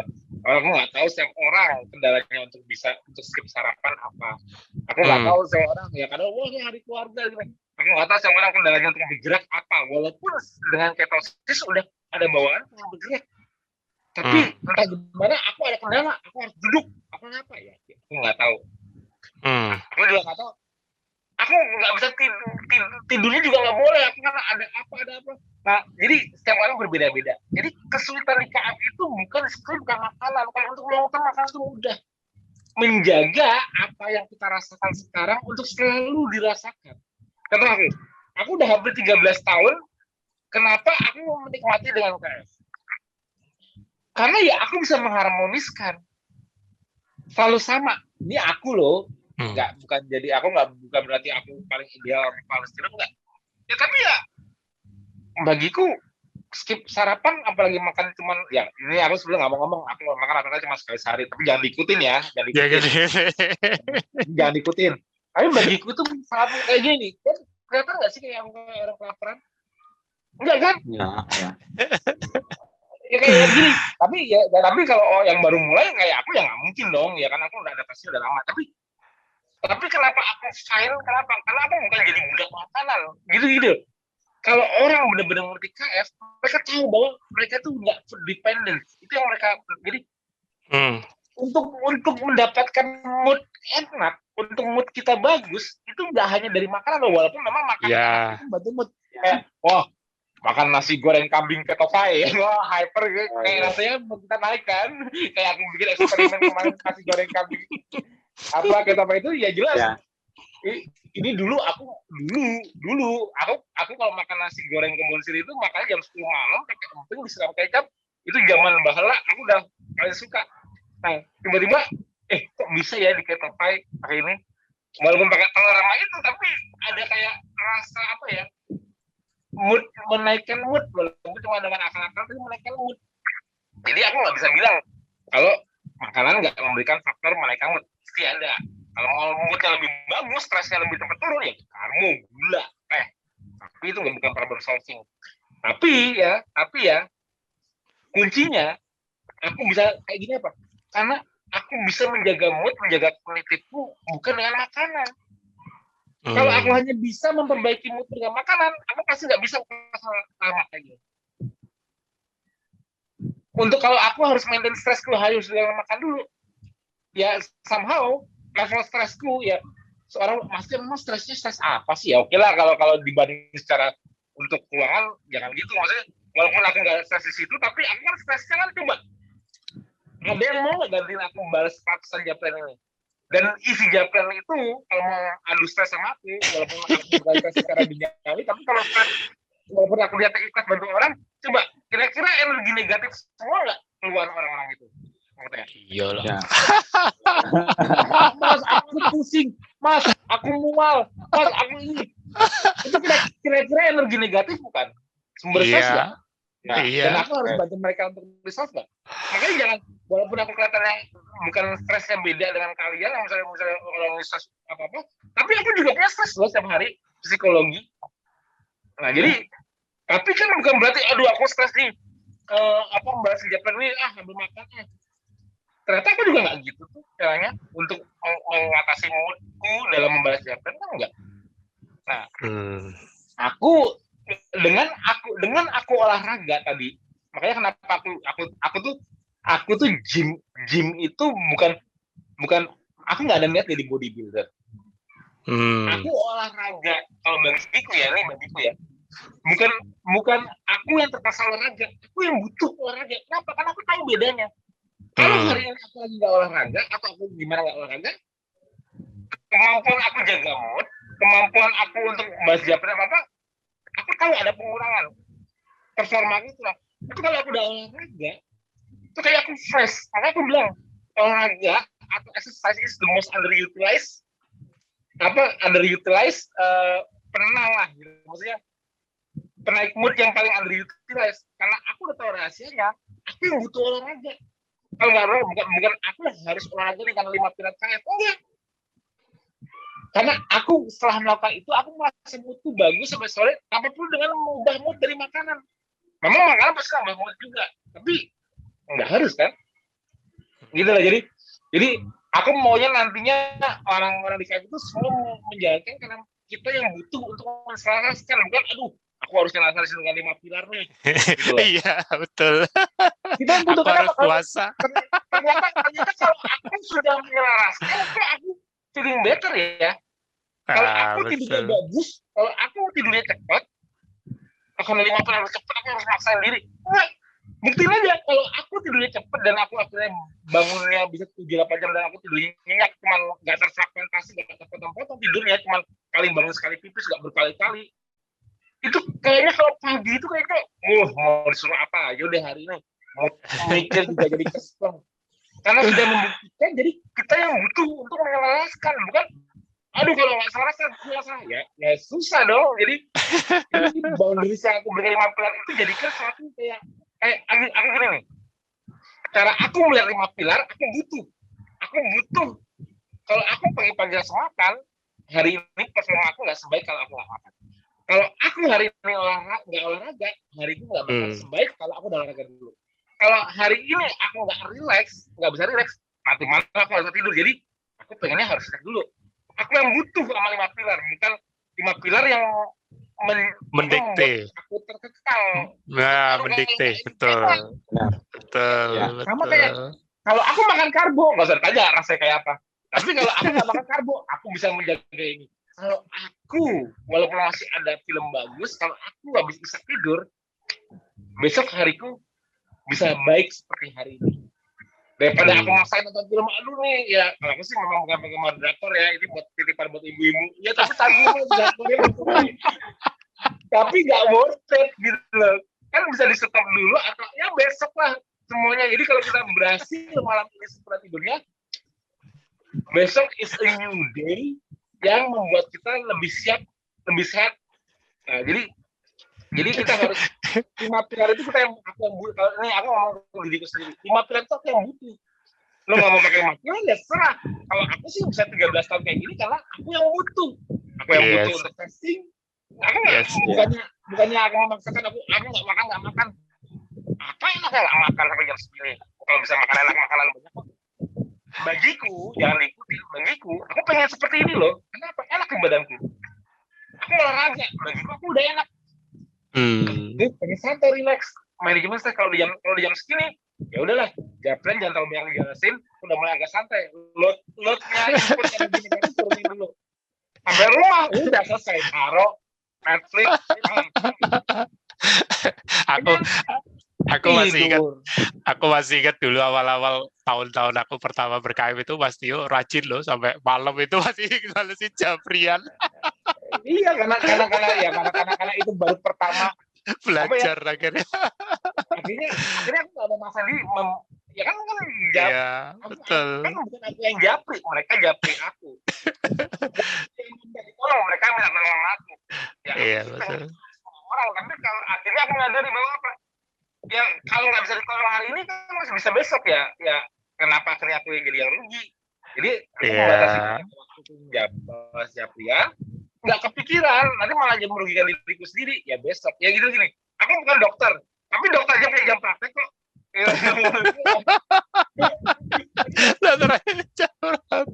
Setuju. Itu penting karena dokter pun juga membatasi waktu untuk konsul. Untuk apa? Kenapa? Mereka butuh privasi apa? Jadi kita juga harus apapun yang kita lakukan, kita harus pikirkan yang untuk kita diri sendiri. Terutama apa? Me time itu usahakan mulai pada saat kita udah di malam hari. Udah matahari udah gelap itu me time deh. Me time. Waktu sendiri. Apa yang dipikirin besok lagi tuntutan dari keluarga, tuntutan dari pekerjaan apa yang menasihati dan sebagainya, besok lagi kerjain. Karena kalau sudah sore ke malam, me time. Kemudian gue ketawa-tawa sama anak gue, yang gue bercanda sama istri, apa nonton santai, apa me time, apa kerjaan. Itu tidur enak. Bawa kerjaan ke rumah, masih begitu. Makanya buat kita yang butuh untuk menselaraskan dengan 5 pilar, bukan 5 pilar yang memaksa kamu kalau KM harus 5 pilar ya. Mas Fajar aja udah ngebuktiin sendiri, aku kan tambah 5 pilar, aku buktiin Mas Fajar dengan ketosis tadi cepat apa enggak kan? Sebetulnya saya nggak langsung udah suruh testing, pengen bergerak nggak? Sebetulnya udah bergerak. Jadi fisiologi ketosis itu membentuk 5 pilar normalnya. Tapi kalau nggak diingatkan atau nggak dijadikan kita boundaries, kita kan bisa mensepelekan ini semua. Udah loh. Udah ngantuk, tahan. Ngantuk lagi. Ngapain relax? Masih banyak pikiran kok, kerjaan masih banyak. Pikiran aja sampai malam. Bisa. Ngapain olahraga? Mendingan dulu ngerjain ini. Gue cari duit ke apa gini. Kalau nggak ada waktu olahraga. Nah, gitu loh. Tapi ingat, 5 pilar bisa membuat ngecek kita salah di mana. Tapi kalau sedang sakit, kadang-kadang dijawabkan apa nih? Mas, aku kurang olahraga, aku jujur di 5 pilar itu aku tidur nggak bagus, kurang olahraga. Begitu aku sakit, aku mau berusaha memperbaiki tidur, tapi aku karena nggak pernah olahraga, aku olahraga dulu deh. Nggak mungkin dong. Olahraga itu kan harus kondisi fit. Jadi jangan melakukan kesalahan gini. Ngecek 5 pilar, saking awamnya kenapa? Ya nih, gue mungkin gejala gini karena gue nggak pernah olahraga ya. Pas udah sakit, baru mau memperbaiki dengan cara apa? Dia berolahraga, tambah sakit lah dia. Jadi stres nanti badannya. Jadi jangan terlalu polos banget dengan 5 pilar, jangan polos. Di saat kita sehat, supaya tetap selalu sehat, 5 pilar dijalankan. Tapi saat kita sakit, sumber-sumber stres yang tinggi, misalnya contohnya, saya jangan panjang-panjang lagi. Terus olahraganya stop dulu, justru malah pemberian istirahat, gitu loh. Jadi sisi pemberi mikirnya, otaknya jangan mikir yang berat-berat, justru malah banyak relaksasi. Mas, tapi saya sakit dengan kondisi mual, nggak nafsu makan. Saya panjangin baiknya saya panjangin puasa, Mas. Boleh panjangin puasa, tapi bukan terjaga. Jangan mual ini tapi nggak bisa tidur. Boleh. Kan aku udah bilang IF itu terbagi 2. Puasa di kondisi relax, yaitu tidur, dan puasa di kondisi stres, fasting dan moving, totalnya 16 jam. Kalau dia nggak bisa makan mau memperpanjang puasa, tapi ternyata dia tidak tidur, nggak boleh, stresnya ketinggian. Kalau saya nggak bisa makan nih mual, saya mau tidur aja ya, boleh. Gak perlu bangun, gak perlu saja dibangunin makan kalau lagi tidur, karena itu posisi paling rileks. Justru itu malah begitu. Kalau benar memperpanjang puasa di masa itu, ya di kondisi stres kan, kalau nggak bisa panjangin puasa nih biar cepat sembuh, tapi mulai atau tambah stres, salah. Memperpanjang puasa tidur tidur memang puasa mas? Ya iya memang kamu tidur makan sambil minum enggak. Jadi jam puasanya sambil tidur. Dan itu malah lebih cepat meriset masalahnya. Begitu bangun, semuanya rendah, nafsu makan membaik. Itu loh caranya. Jadi 5 pilar itu jangan polos-polos banget. Apalagi aku takutnya gini. Ada puasa 16 jam puasa, dia malah berpikir, ya udah gue panjangin aja puasanya, kan puasa sehat. Tapi dia malah terus, dia di kondisi sakit radang. Kalau kita sedang merasakan gejala, ya kalau kita dalam merasakan gejala, itu kan inflamasi. Kalau kita ke rumah sakit inflamasi, supaya inflamasi kita terlalu tinggi, biasanya malah ada apa? Dibius aja sekalian biar dia tidur. Iya, betul. Kan supaya inflamasinya tinggi terus. Nah kita juga sama, kita sedang bergejala. Gimana caranya kita menjus diri supaya nggak merasakan ini? Gimana? Tidur kan? Tidur. Itu kan? Itu.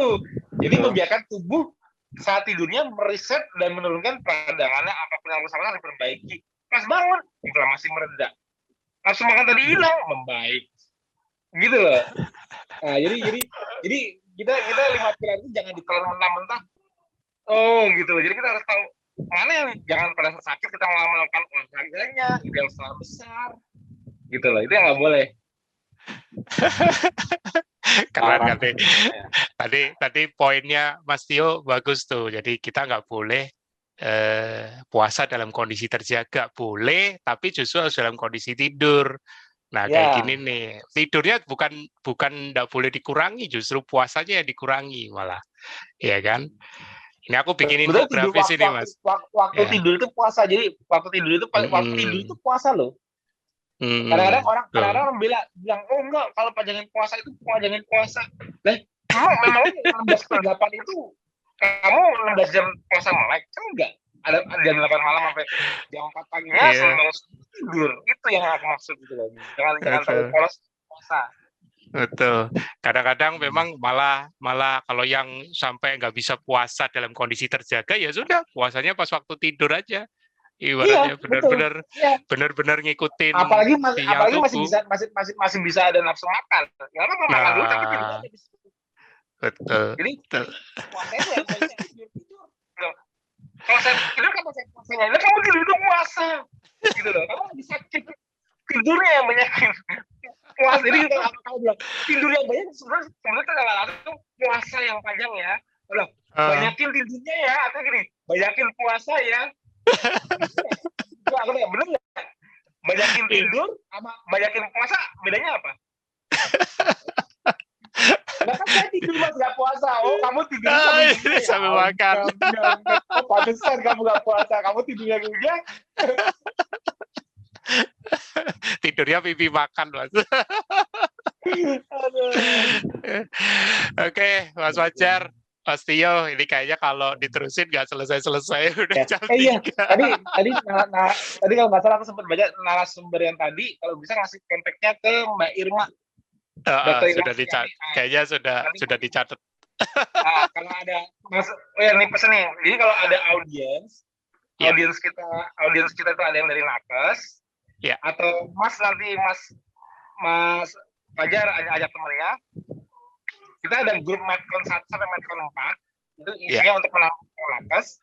Itu diajaknya ke grup. Jadi kalau di grup itu kan dokter dan tenaga kesehatan semua.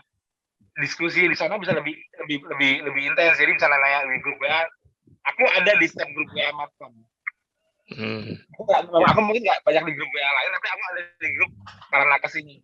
Jadi Mas kalau bingung ada yang mau belajar teman Mas, kalau mau gampang ya nakes apa dokter atau siapa yang dari rumah sakit Mas, ajak aja masuk ke grup Medcon. Nanti bisa interaksi dengan dokter lainnya lebih menjalani, lebih enak ngobrolnya gitu ya. Nanti kalau salah satunya tadi yang apa Mbak siapa tadi? Mbak Alri. Ya Mbak Alri diajak masuk ke grup Medcon juga tuh. Nggak tahu Medcon 1 kayaknya udah penuh. Mungkin 2-3 bisa ada yang kosong. Ya, siap Mas. Mbak Irma. Mbak Irma. Sudah dicatat kayaknya sama Mbak Irma. Oke, Mas Fajar, thank you untuk diskusinya dan ceritanya juga. Ya, walaupun masih baru, tapi tetap ada yang bisa kita belajar. Justru Ya kan? ini makanya aku bilang yang baru pun bisa jadi apa? Karena akhirnya bisa kita cari kejujurannya. Sebelum takutnya kalau yang udah lama-lama mungkin jaga limit apa, kalau ini masih jujur dia. Bener nggak kerasa seperti itu? Makanya kalau mau ngajarin kena ya gue masih baru juga kok, jujur aja. Iya,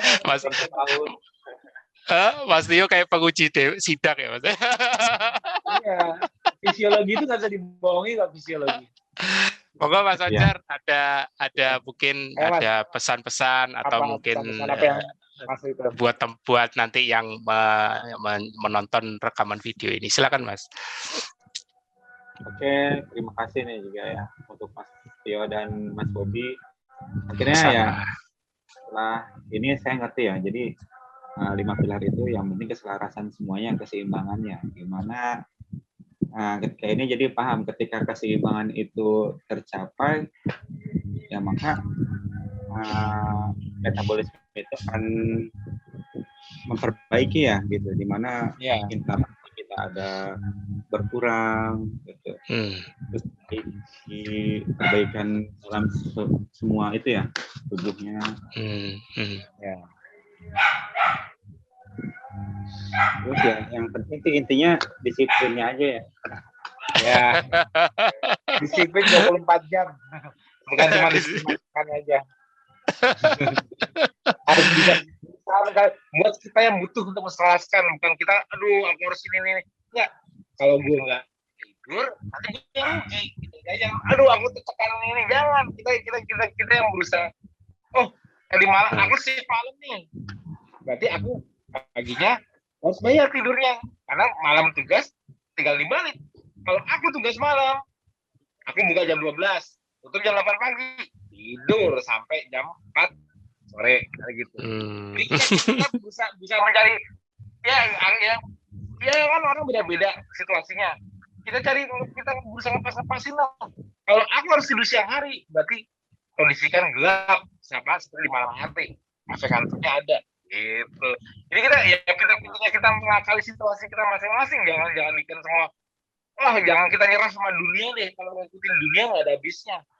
Akhirnya kita ini gini, mau sebanyak apapun kita cari rezeki, kalau kita akhirnya sakit dan nggak bisa menikmati rezekinya, buat apa? Setuju. Gitu, prinsipnya itu aja. Setuju. Ada batasan lah yang tentunya itu yang harus kita setting sendiri masing-masing, karena kita kan punya kompleksitas dan kebutuhan tuntutan berbeda-beda ibaratnya. Tapi kuncinya sama, bagaimana menselaraskan itu semua, menyeimbangkan balance antara stres sama relax dalam 24 jam seharinya. Thank you Mas Fajar, ya kan? Moga-moga Mas Fajar. Moga-moga tetap bisa jadi living proof di lingkungan kerja ya. Makin banyak nanti yang kepo. Tadi atasannya Mbak Alri sudah tuh. Kalau pusing apa ajakin ke Medcon aja, nanti minta tolong bayar. Ajakin banyak yang lain ya akhirnya ya. Syukurlah. Oke. Thank you ya. Thank you juga untuk Mas Tio ya, untuk selalu enggak bosan-bosannya. Bakal akan banyak ini gelombang nakes-nakes yang selalu kepo ya, selalu akan mencari tahu kenapa sih kok bisa ya kan. Nah, ternyata pola makan cuma satu aspek kecil, tapi dampaknya yang underutilized itu ternyata yang suka lupa di ini. Di kondisi fit loh ya. Di kondisi fit, siap. Katanya orang-orang maksain kondisi, aku pengen moodku bagus tapi lagi nggak enak badan apa, jangan dipaksain tuh, malah stresnya berlebihan. Benar-benar dapetin. Kalau lagi kondisi sakit, kejar tidurnya dulu, udah fit, baru tambahin. Bener nggak sih kata Mas Tio, kalau di kondisi kayak gini, kalau olahraga tambah fit lagi, tambah seger lagi, tambah moodku bagus, buktiin. Yes. Itu jangan sampai nggak terlihat, karena aku udah mungkin sama yang itu, aku benar-benar bagiku mudah sekali ya, aku nggak tahu kendala apa, tapi ya bagiku mudah. Karena aku yang butuh merasakan, dan aku memang merasakan butuhnya gitu. Oke, thank you Mas Tio. Sekali lagi teman-teman, waktu juga yang membatasi, tapi pastikan minggu depan tetap tunggu pengumuman di wall Mas Tio. Episode TFA untuk Warrior dan juga Nakes tetap akan selalu ada, tentunya dengan narasumber dan kisah yang lebih inspiratif lagi. Sampai jumpa di minggu depan ya. Dadah.